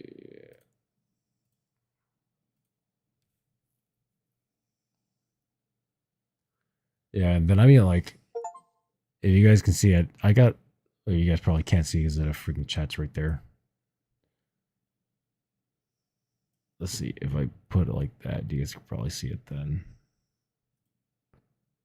Yeah, I got a freaking huge library that I need to slowly work my way through. I was actually thinking about doing a couple of Yakuza. I was thinking about doing a couple of Yakuza plays. I was thinking about streaming Yakuza, maybe on like certain weekdays. So I was thinking about doing like a game rotation per day. But yeah, if you guys see any games on here that you'd like to have me play, let me know. I got a lot. The lady just picked it up, actually. We just got the collector's edition for the new Yakuza for Majima. Oh, speaking of Yakuza, she got me like, so actually a little more lore to drop on you guys. So when I first played, you're blind, you can't see. I'm legally blind. Yeah, I can't blow that up either. Actually, let me see if I can make that bigger for you guys. 1 second, let me see if I can make this bigger. I'm gonna just zoom that in. Can you see it now? So yeah, I'll start from the top. So a little more lore is for Yakuza. The first time I played that was like on the PS2, like back in the day. And ever since then, I've always wanted a tattoo, right? Ever since I was a kid, I've always wanted a dragon tattoo on my back. And I think when I first saw that, I think I was probably at least like 10. 10? I had to have been at least 10. And I think when I was 18, a little bit after I turned 18, 18 and a half, maybe 19, was when I actually went through and got the tattoo done on my back. I didn't get a 1-for-1 tattoo of I didn't get a 1-for-1 tattoo of Kiryu's dragon, but I had one inspired by Kiryu's dragon. So it does relatively the same coil. It has the same head direction facing upwards. And it does go down through from my lower neck all the way down to essentially my cheeks.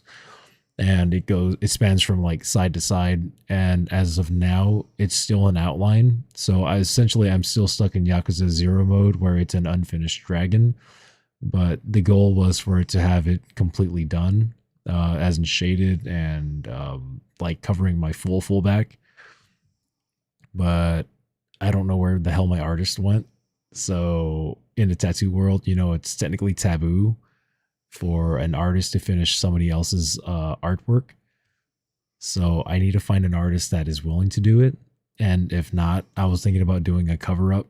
And if I did, I was thinking about replacing it with the Nine Tails from Naruto.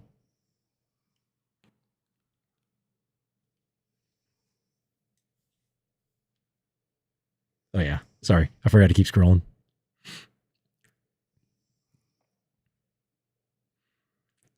But let's see. Other than that, I have a tattoo on my left arm that's that was Mirror's Edge inspired, because I think I was on stream a couple nights back. I did parkour when I was like in high school, and Mirror's Edge was like one of the biggest inspirations for me at that time. So I had a Mirror's Edge inspired tattoo done on my left arm that goes essentially from my shoulder to my elbow. And then I have a little tiny dinky one on my right arm, my very first tattoo. That's probably like 3 inches by like 2 inches. Because I was a little bitch. Mirror's Edge is nostalgic, and it's super pretty too. Like the graphics at that time were like literally like the most gorgeous graphics you would ever have seen, considering like the color palette and everything. Night Rain. No, what game is that?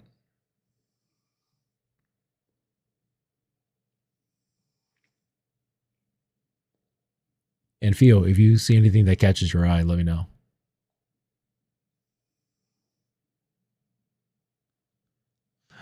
No, I don't do Elden Ring. I don't do well on Elden Ring. I am so bad. Like, I am literally so bad. If you guys really want, I can play a little bit tomorrow. Probably like later tomorrow night, and show you guys how bad I'm actually at it. Yeah, I got the finals. You want to see me play some of the finals?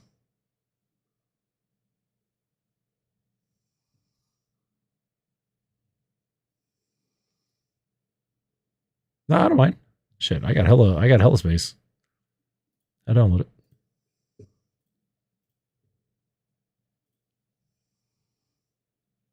Like I said, I'm my goal personally is to expand my normal play game, like my game library horizons. So you know, I want to be able to play games that you guys are also interested in watching me play. So, you know, and, you know, also something that we could also play together if you'd like. So, you know, feel free to add me once the game is finished downloading. And if you're following me, then you should know when I'm on. Otherwise, if not, a follow is always greatly appreciated. But yeah, dude, add me. Like, I'm always looking for people to play with. Like, most of my friends are like not gamers anymore because we're all becoming like freaking old farts. Thank you. You're awesome.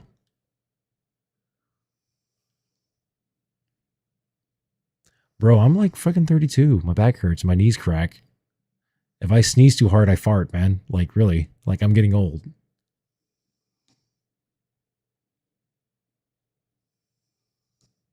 I get cranky without my coffee. Yeah, Phil, the only reason I have such a big library is because I buy them when they're like on sale. And as you can tell, a lot of them I haven't even touched. Like what is it? Playtime 51 minutes and then like what 46 minutes. I don't even have any playtime on this. Halo Infinite 42 minutes. What is he? Hell Let Loose. I only got like 2.5 hours. Hell Divers like 11 hours.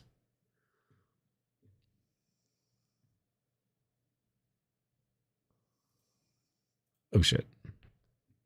Discord did not mean to click you.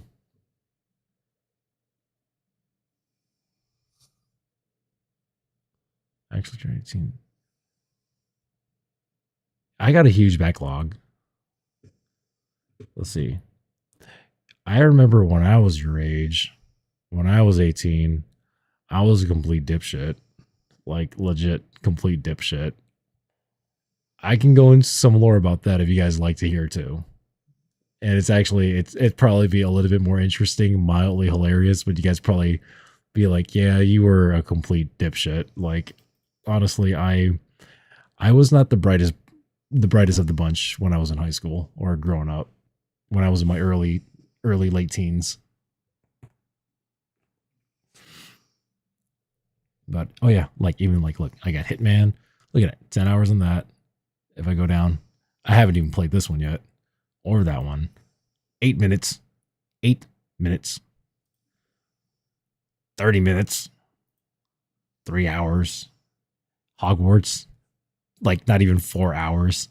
The ones that I actually really enjoyed shooter wise was Insurgency. I got 91 hours on this one, and Sandstorm I got 24.5 hours. No, I wanted to try Remnant 2, but I'm probably going to wait for a sale to buy it. I was going to pick it up during the winter sale, but I never got it. Yeah, I misread it sometimes too, Theo. It's hella funny.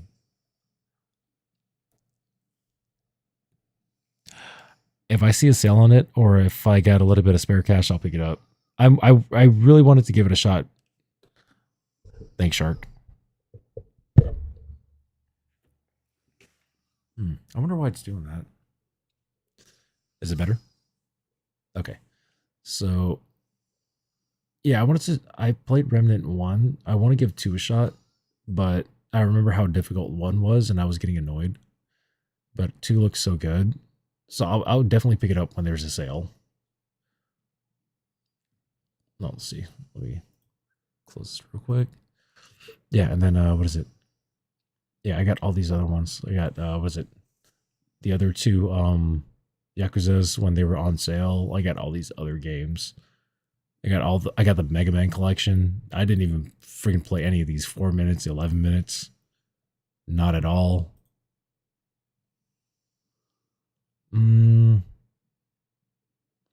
Let's see, the way Taiga and Shark have been doing it is they've just been, well, we met through Strinova, and they followed me through here, and they just pop in when I start streaming. But if you guys like, you guys can always add me on Discord if you want. It's this.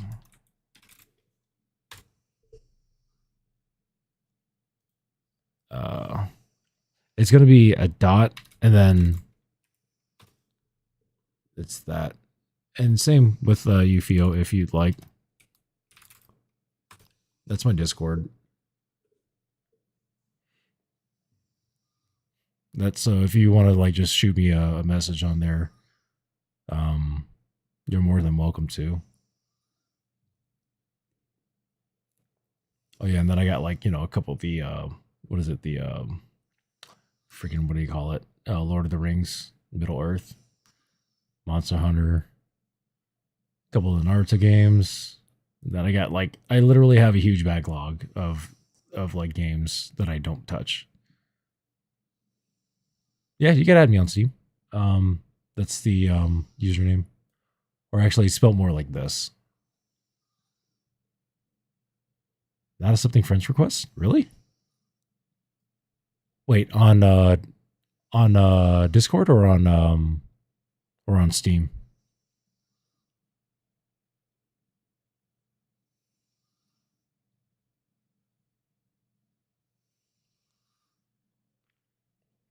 I wonder if it has to do because I was streaming when I opened it up.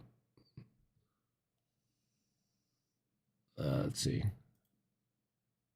There we go. I got divvies.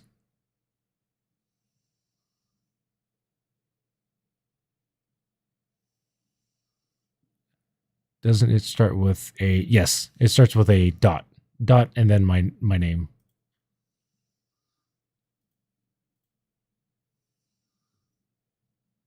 So it's going to be dot and then Bacchus. There you go. Yeah, so I mean, just feel free to shoot me a message whenever you're doing the finals, and I'll get on whenever.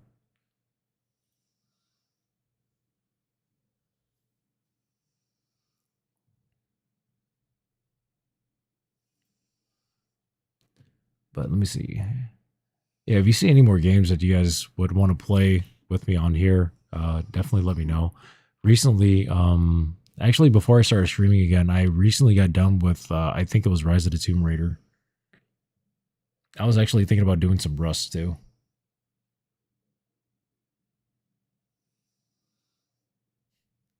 Nah, it's Bacchus.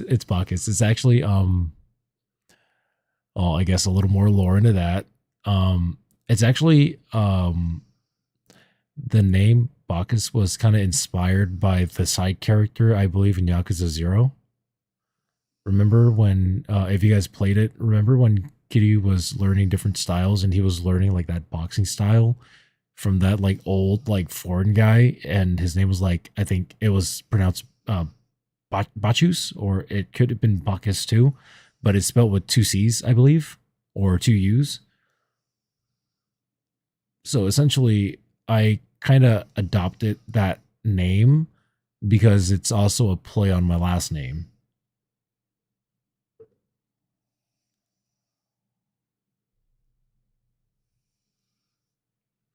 And then also the Baka part is also it, because it's BB.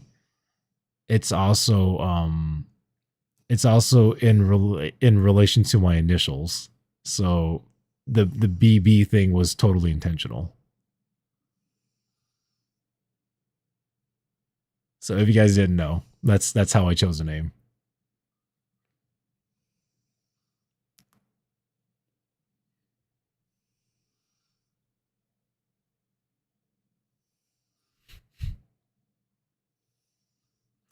Ah, my super secret number? You gotta ask my wife because I don't remember that one either. Yeah, you guys are unlocking a lot of lore tonight. I guess mainly because, what you call that, I was doing so bad at Strinova, I think I needed a little break from it just to give me some time to refresh.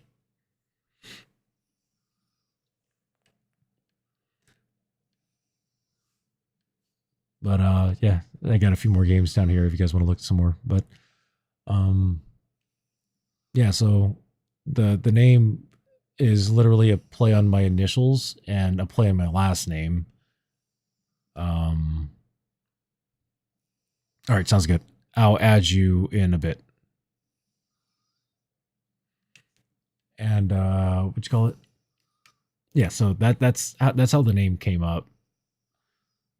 And then just because my mom has always called me dumb growing up, that's where I was thinking like, oh, Baka would be kind of funny. And then Bacchus is a funny play on my last name. So I'm like, okay, that'd be a kind of funny name to use, and just kind of rolled with it because I was like trying to think of a name that would be, I guess, memorable in some ways, but not like super memorable at the same time. Where it's like, oh, that's kind of lame. But I mean, I'm looking at it now. I'm like, it is kind of lame, but it's kind of memorable at the very least. So, that's just me.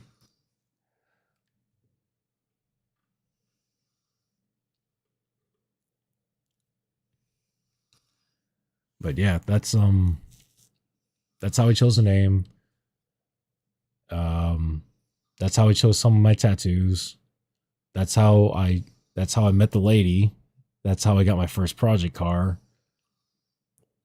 And then and since I was talking about project cars, I ended up selling the S14 for a 2017 WRX. I bought that one brand new off the showroom floor, and I built that one with my brother.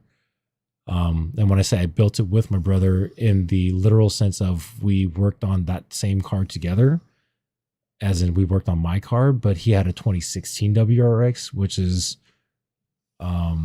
is what wanted me to get into the WRX because I've always wanted the WRX, but I couldn't afford it at the time. And actually, the car that I learned how to drive stick in was a 2004 Blobeye WRX. I know I got hella stories with my age. That's what I'm saying, man. I'm an old ass fart. My back hurts and shit. Like, it's hurting right now. I'm not even joking. I haven't sitting for too long. Oh shit. Actually, let me open that back up. Because I need to add you. Let me see. Discord.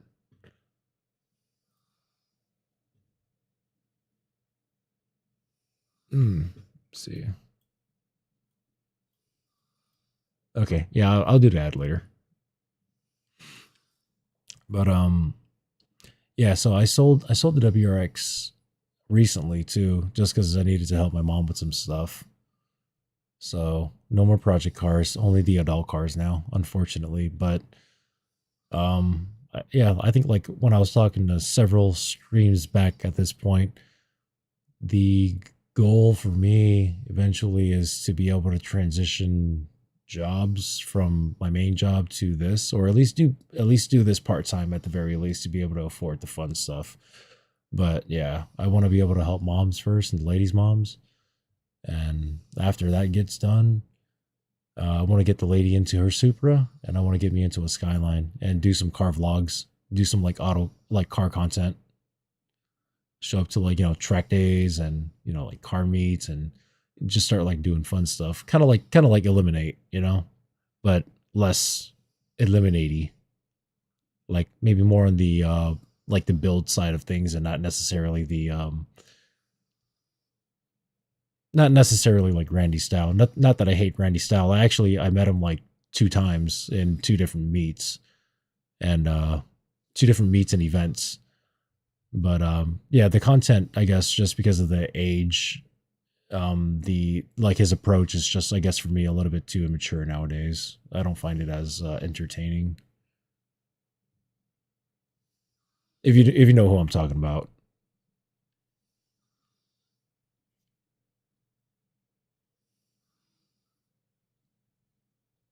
But yeah, I mean, otherwise though, doing this is really fun. Like streaming, I'm not gonna lie, I was actually a little nervous when I was initially streaming, like when I first started. So I didn't even like. Oh, Randy from Eliminate. He's like one of the main like auto content guys on like. Well, he's not like the main, but he's like one of the big ones from like the Bay Area.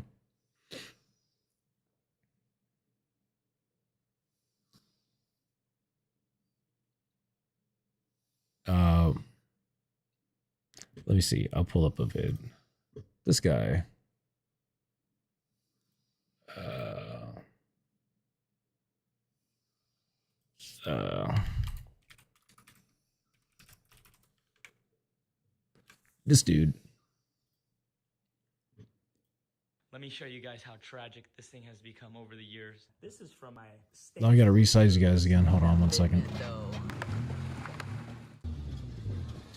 This is from... There you go. This guy. He does like a lot of like the car content in San Jose. But yeah, I mean like just like, you know, shit like that, you know, like I'm just like not about content like this anymore, where it's like a little bit more on the, you know, immature side. Like I'm just kind of like out of that now.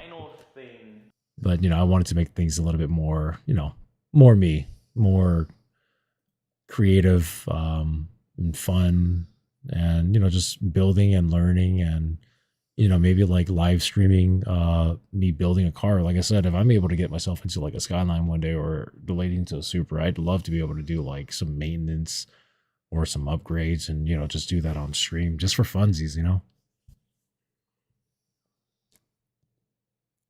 But yeah, you guys are hella young. That's why, you see, that's why when I Taiga and Shark, are you guys like roughly the same age too? Because if you guys are, that's why you guys are able to do all the flicking, the super accurate aim, and the situation awareness.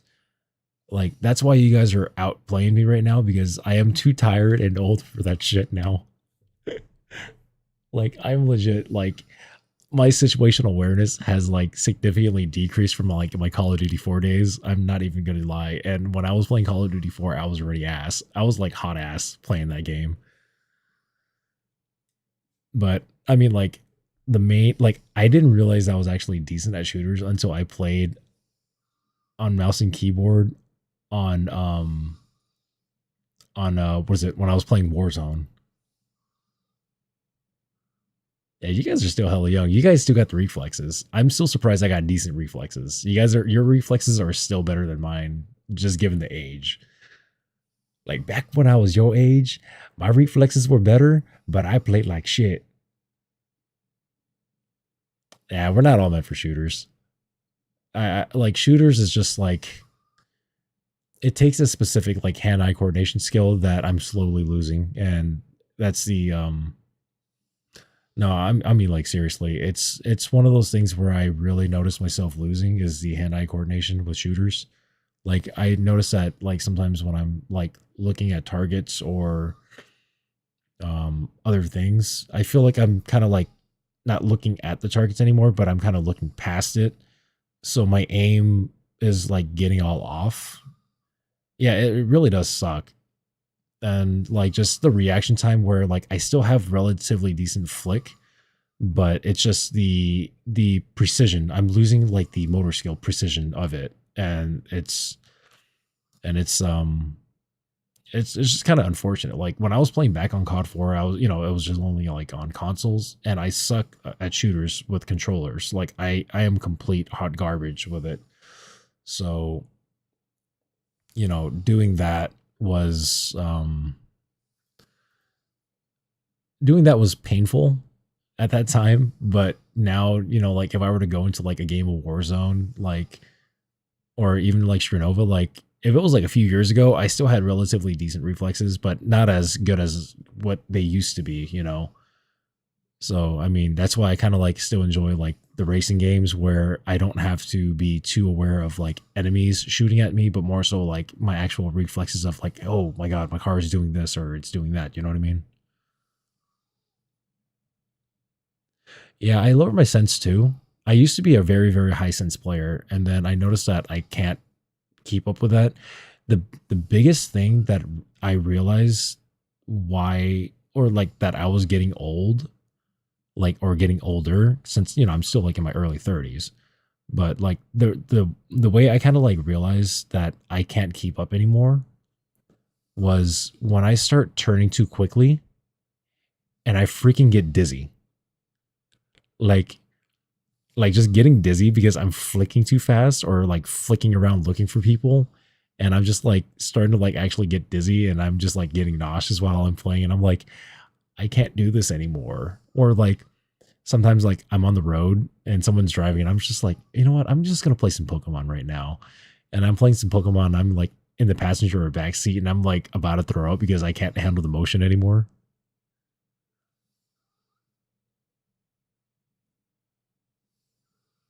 You handle an Elite Dangerous better than in a car game. Elite Dangerous. Wait, are we talking about Maximum Tune Elite Dangerous?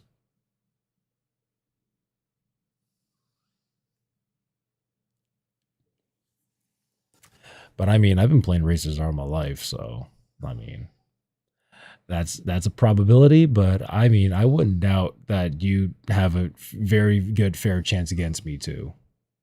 Like it's one of those where it can go either or, honestly. I mean, especially with racing, because it's such a skill-based game that, you know, even with my experience, it's also luck too. Oh, Space MMO? Never heard of that one.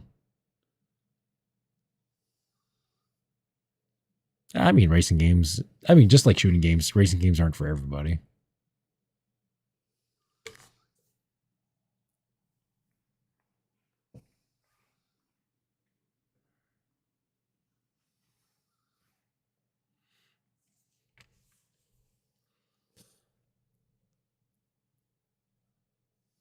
Well, let me ask, since this night has kind of become more of a lore kind of a night and just kind of like a chatty night, is there anything you guys would like to I guess is there anything you guys would like to know, or anything you guys would like to ask? I'm open to chat, and I'm pretty open with like things anyway. So I mean, as you guys can tell, I don't mind talking, I don't mind telling stories. So if there's anything you guys like to ask, or if you guys like to know, you know, feel free to ask.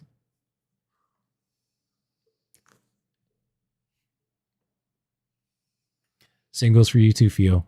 Feel free to get involved with us. ReZero. I'm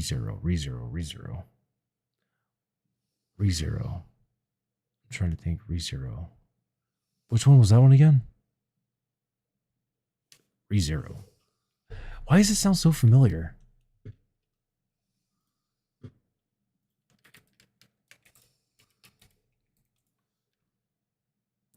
Oh, the anime. That's why. No.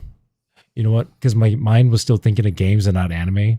Yes, I'm not caught up to the most recent season. Sorry, I'm like having a complete brain fart. It's like, oh my god, it's almost 1 o'clock. I gotta get up at 10. Sorry, Theo.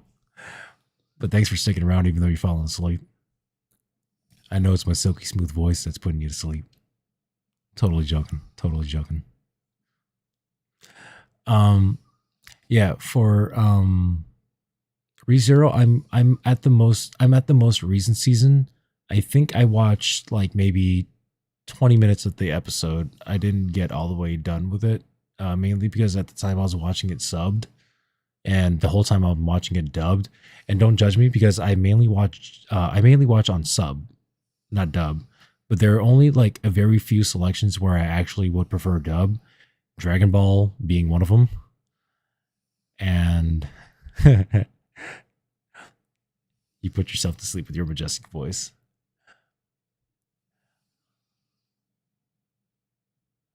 What's up, Opium? Death Note. Death Note was pretty huge when I was like in my high school days. Sub for AOT all the way. The dub is, I'm not going to say it's terrible, but it does not have the feel of sub. But ReZero, yeah, I'm like almost caught up. I'm waiting for a little bit more dubs to come out for ReZero. Currently I'm watching what is it? Mushoku Tensei. I just started on that one the other day when I was at the gym.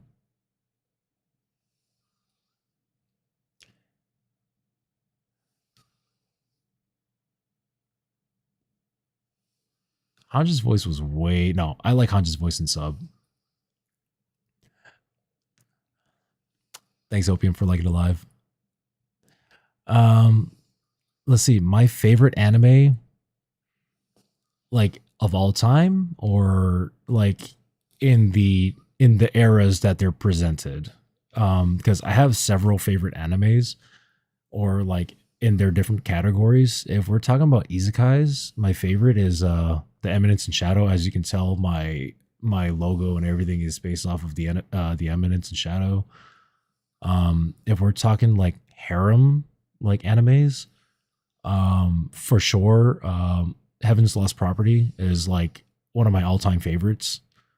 If not that, then I'm just gonna go for like a completely gooner anime like High School DxD or High School of the Dead.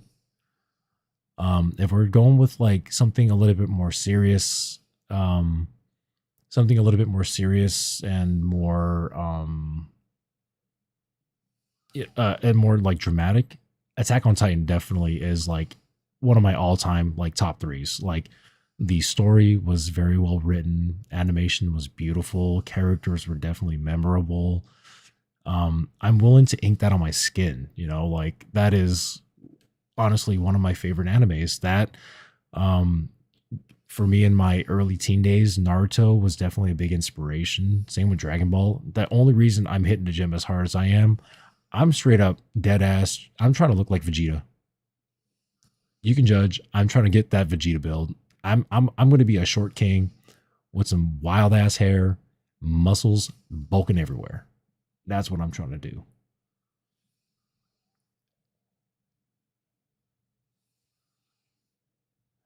I am streaming on YouTube. Opium. I am streaming on YouTube at the same time. I'm actually multi-streaming to both Twitch, YouTube, and TikTok. I'm doing all three at the same time. I'm actually thinking about expanding over to Facebook and Instagram again. I actually deleted my personal Facebook and Instagram like about a year ago, but I'm thinking about redoing it again. And I have not seen High Score Girl.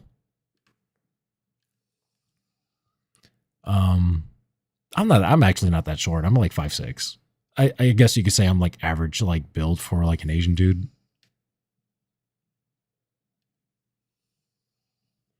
I have not seen K-On! Either. I guess. Yeah, I'm not that short, man. I'm not like Levi height.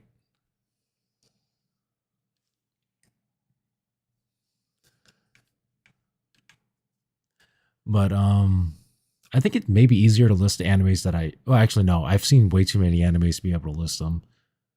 But I think like the ones growing up, the ones I watched growing up was like oh my god, Tanya is so good. Like definitely one of my favorite isekais too. Tanya is definitely one of my favorite isekais, especially because I love the character of Tanya. Like I don't know if it's wrong to call her because she was a he.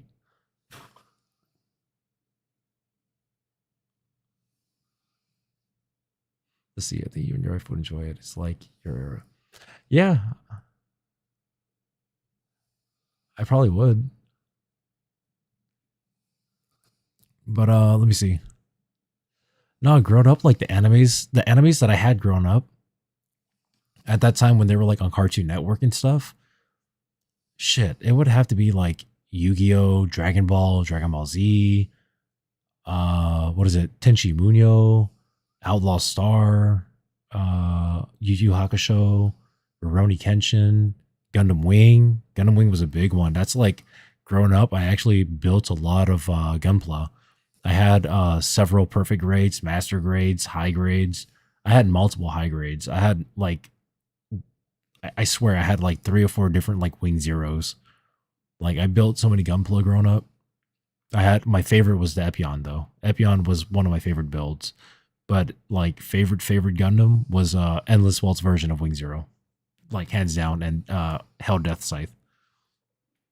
But yeah, other than like those, like growing up, then you got like, you know, Death Note, Naruto, One Piece is also like one of my favorites. I actually cosplayed as Chopper for Fanime and what is it? And what's the one in LA?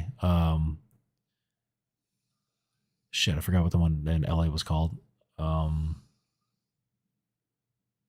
Yeah, but I cosplayed a couple events. When I was younger, I actually cosplayed as one of the Akatsuki members. Yeah, Death Note was big. There were so many big ones like in my time. Inuyasha was a big one that everyone still like is very fond of. And then like some of the more recent ones, like for me, like yeah, High School DxD, Heaven's Lost Property, uh, The Eminence. Super excited for the movie that they're going to be releasing soon, or should be releasing soon. Um, Shit, there's so many other ones that I've watched that I can't think of off the top of my head. Like some of those, like just like the literal 12 episode ones, like Charlotte or Plastic Memories. My God, Plastic Memories is one of my favorites. If you haven't seen that one, watch that one. It literally put me to tears because I don't even want to spoil it. Just watch it. Plastic Memories. It's so freaking good. It's sad, but beautiful. Um, but yeah, like I watched so many of those like just random ass 12 episode animes that at this point I don't even remember. Oh, one of the ones I do love too is Kame ga Kill and Kill la Kill.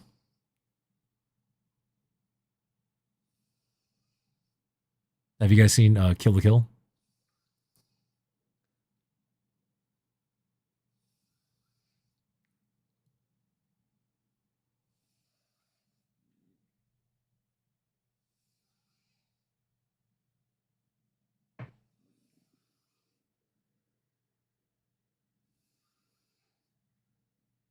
Nice. Very nice. So yeah, I've had like my fair share of anime growing up. And I mean even till now, I still very, very much enjoy my anime. Actually, let me pull up my Crunchyroll real quick. Let me see what I'm currently watching. Other than Mushoko Tensei, I'm let's see. What is it that I just watched? Oh, um yes, I've watched that one. Also a very, very great one growing up. Okay, one of the big ones that I forgot to mention that I recently watched that I super, super enjoy is Konosuba. I am definitely a huge Megumin fan. She's like one of my favorite girls. She's like hilarious. So yes, what's it? Konosuba is also one of my favorites. Have you guys heard of Gate? It's one that was it was from like a few years ago. It's almost like it's essentially also an isekai. I didn't watch the Megumin show yet, but I want to. But yeah, Gates is one of my favorites. No, not Steins Gate. It's just Gate. That's the sad part. It's such a good anime. I wish you got a season 3. You definitely got to watch that one. It, so essentially like a basic synopsis is this like magical gate opens up into like the middle of, I think it was like, what is it, Shibuya in Japan? And like this like like your regular like isekai world where you got like orcs and dragons and all that shit, like they start coming through and are like essentially attacking and invading Japan. And Japan has like the SDF, their GSDF, that is going to go counter attack, and they completely wreck the invaders because you're talking about like medieval technology versus modern day Japan like military technology. So yeah, it's completely hilarious, and I love that one. You definitely gotta watch it. No, I have not played that one. Risk of Rain sounds very familiar though. Oh, one that I also am waiting for the next season of is the Rising of the Shield Hero. Very, very good show that I'm really, really enjoying.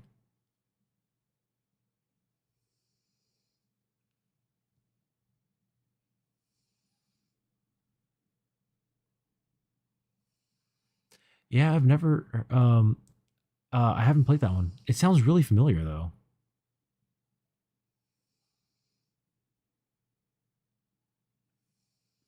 Oh, okay. If I were to put isekais in like my favorites, Shadow is like number 1. Tsukimichi is number 2. Um, what is it? What was that other one? Tsukimichi's number 2. Konosuba is number 3. Shield Heroes 4. And shit, what was the last one that I really really liked? There was another one that I liked. When I'll think of it, I'll blurt it out. But like those are like some of my favorite isekais. Tsukimichi is awesome. So, fun fact: if you ever play against my ghost in Maximum Tune in the arcade, if you actually look for my car, I actually have two. I have like half the roster of cars at my disposal. But if you specifically look for my Akira cars, all caps Akira, I have one pink FDRX7, and I have a R32, and the R32 currently is white. But after watching Tsukimichi, the character that I am the most fond of is Mio. So I had that car redone into a purple with the yellow underglow and echo again. Damn it!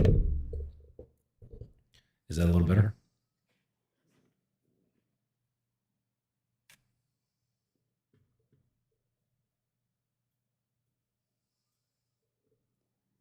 Let me know if this is better.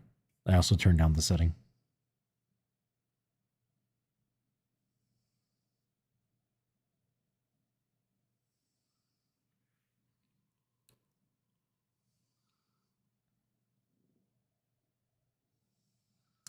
I don't mind doing some Lethal Company. I have the game, but I didn't get a chance to play it, and I had nobody to play with. So honestly, it would be a first playthrough for me. Oh, but yeah, the car, I redid it in the theme of Mio. So it was purple, had yellow underglow, had the nice like a I think I had like a floral pattern, like a sakura pattern on it, in inspiration of Mio. Nice. Yeah, definitely. I'm willing to put that into my log of gameplay and streams. Like,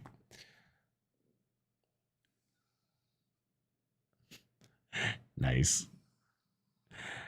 See, this is why I enjoy streaming right now is I'm meeting people like you guys and Fio, and just being able to play with you guys is already a lot of fun and in its own right a privilege. Just because, it's, I don't know, like it's the engagement and the fun of it. And this is one of the reasons why I'm like really, really enjoying like streaming right now and just being able to build like a whole new set of skills other than just, that in the gaming aspect of it, but just in the social aspect of it.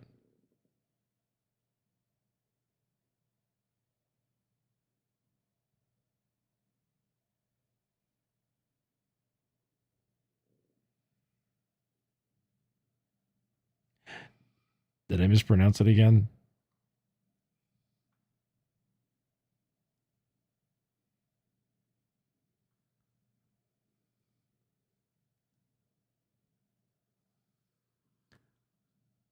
But yeah, that's one of the reasons why I really enjoy streaming though, is just the social aspect of it. Oh, I was about to say.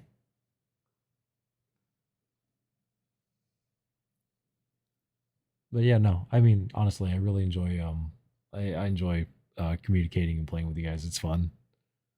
It's honestly it's after a long, long day at work, um I actually look forward to this. Again, when I was like first starting, like I didn't even like speak because I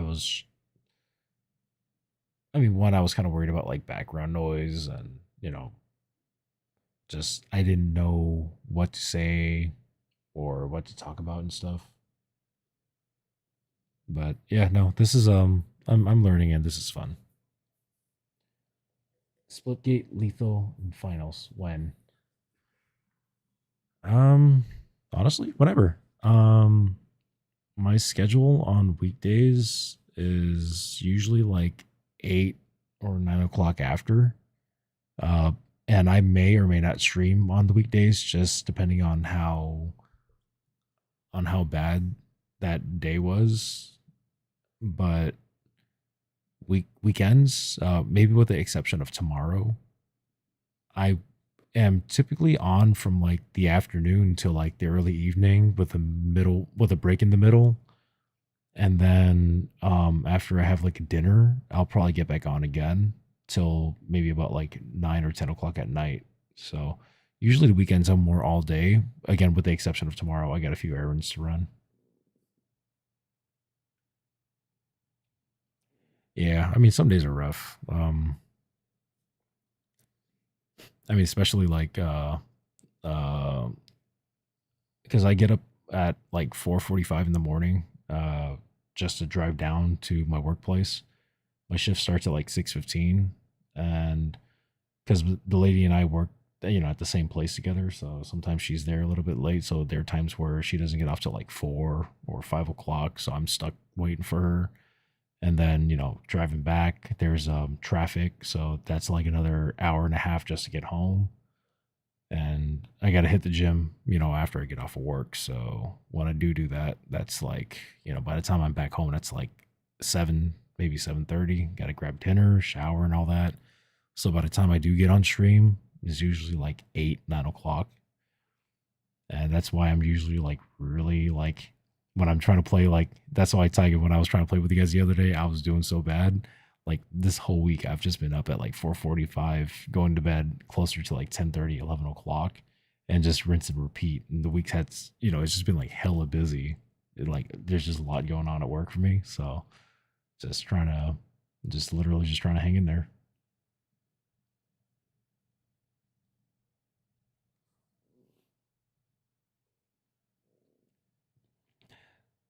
Strinova kills my brain too until I get epic random pulls, just like today and yesterday. Then that just completely reinvigorates me where I'm like, oh my God, I got to do this again. Got to scratch that gambling itch.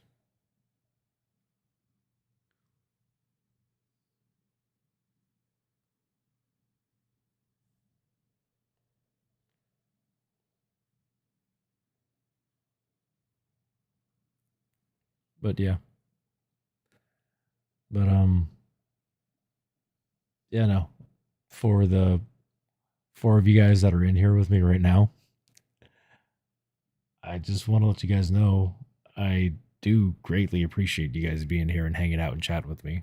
It honestly, the engagement with you guys has been very encouraging for me, and I really do want you guys to know that I really appreciate that.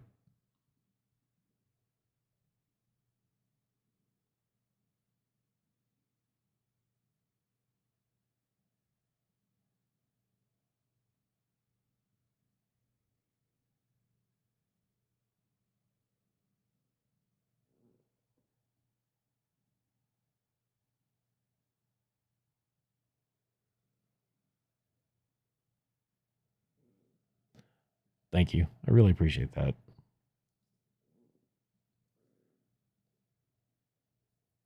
Like it's again, when I first started, it was really, not, it wasn't like super like encouraging like streaming, just because the engagements were very minimal, especially on Twitch. I don't get a lot of viewers at all, which is why my main was TikTok. And the way TikTok works is there's just so much more engagement, people passing through, and hopefully whatever I'm doing captures their attention. Which is why a lot of the people that that I mainly chat with too is from TikTok, like Theo. Theo's been super supportive since Theo found me. So, you know, uh, just that kind of like engagement from you guys was like super encouraging. And then slowly, when I met you guys in game, and you guys started, joining me, and it's fun. It's super fun for me too. You guys are fun to hang out with, and you guys are fun to play with. Super encouraging. So again, I greatly appreciate you guys. Thank you.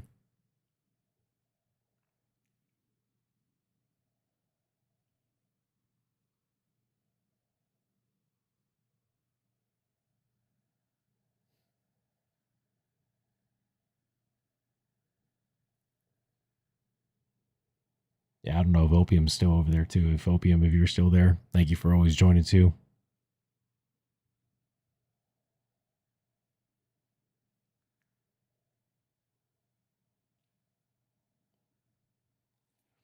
But what you call it?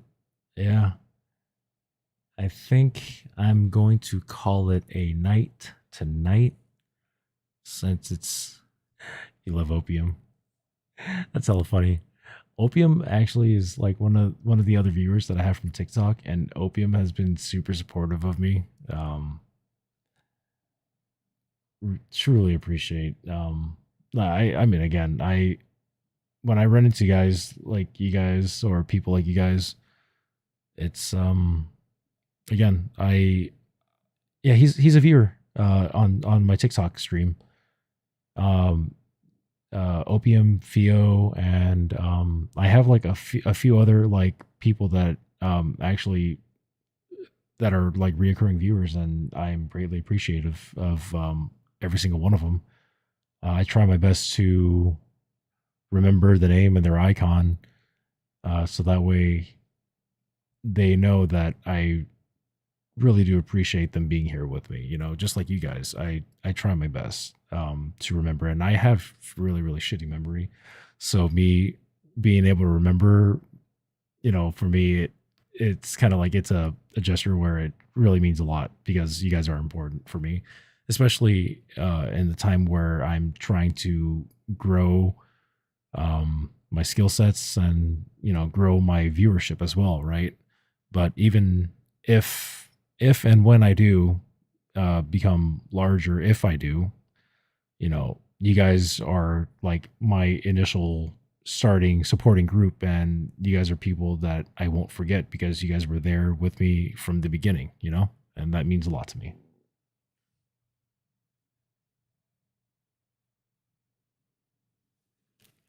It's all good. People aren't gonna know how to pronounce it anyways. Even if they were to pronounce my last name, they butcher my regular last name regardless. And it's like, how do you like? I mean, I'm not even gonna get into that, but yeah, for me, it's all fun. So the easiest way to remember how to say it, other than the Baka part, the Bacchus, just think of the composer and us, like you and me, us. So that's the easiest way to remember how to pronounce it. Because the problem is, you got people like on the Vine days where you have like that one guy like King Batch. Like, no, that's not how you pronounce it. It's Bach. It's like the composer, Bach, Bacchus.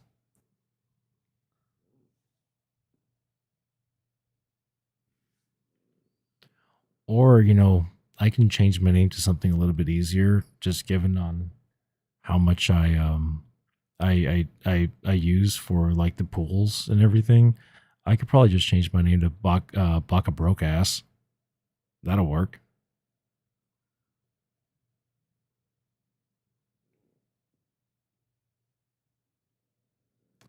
Yeah, that works.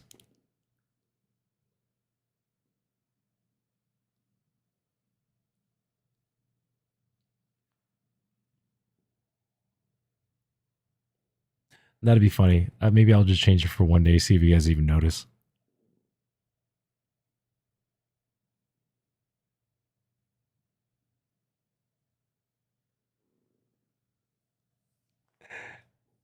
You guys are hella funny. But what you call it? Yeah. What you call it? I'm gonna call it night now. I got to get up a little bit early to get some errands done, and got to do some driving around. Divvy it up.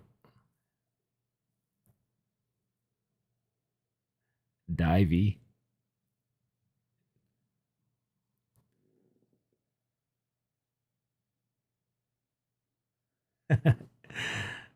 You guys are fun.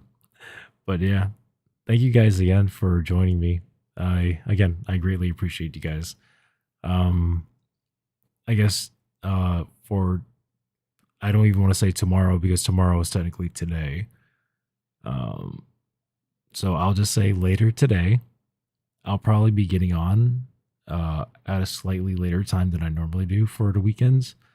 So I'll probably be getting on maybe around like 7, 8 o'clock, maybe in the evening, my time. So that's Pacific time. And then I'll probably be playing till like the earlier or the later night, earlier morning. And then I'll probably do like whenever I get up and have breakfast, and I'll continue that on Sunday.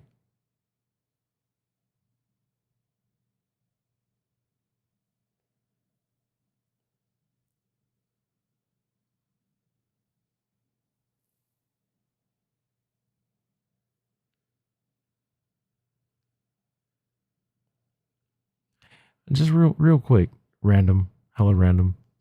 Just curious. You guys speak other languages too?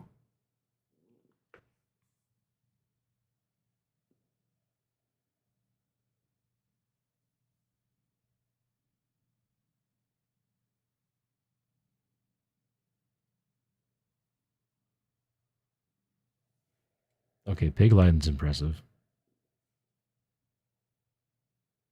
Oh, nice. Spanish is a good one to learn.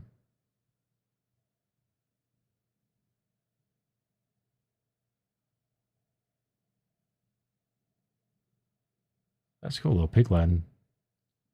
Considering that that's a dead language, that's impressive.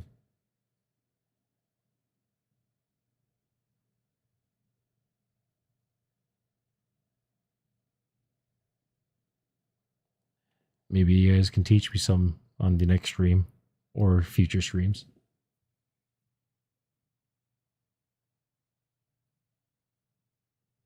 Is Pig Latin not dead?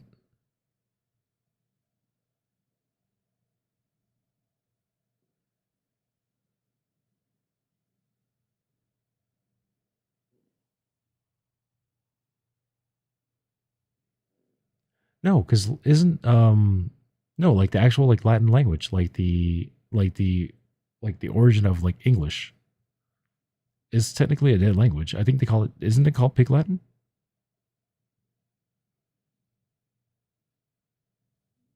Or it's Latin.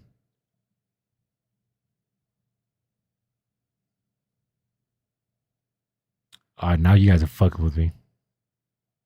Y'all funny.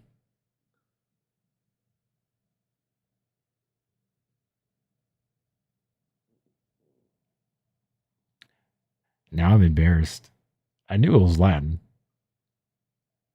You had to go and throw the pig in front of it.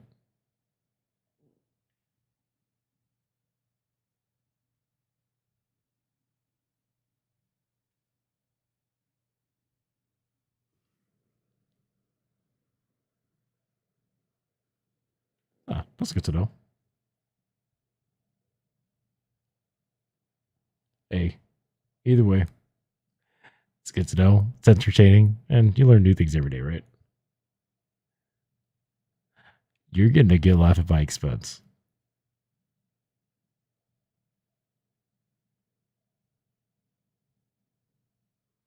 You guys are hella funny.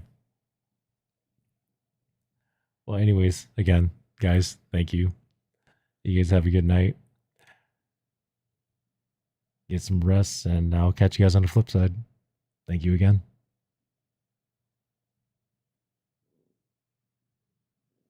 Theo, if you're still awake, I'll catch you tomorrow.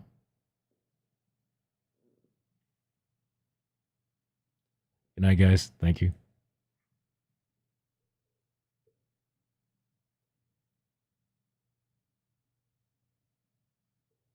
Definitely crashing out. Night.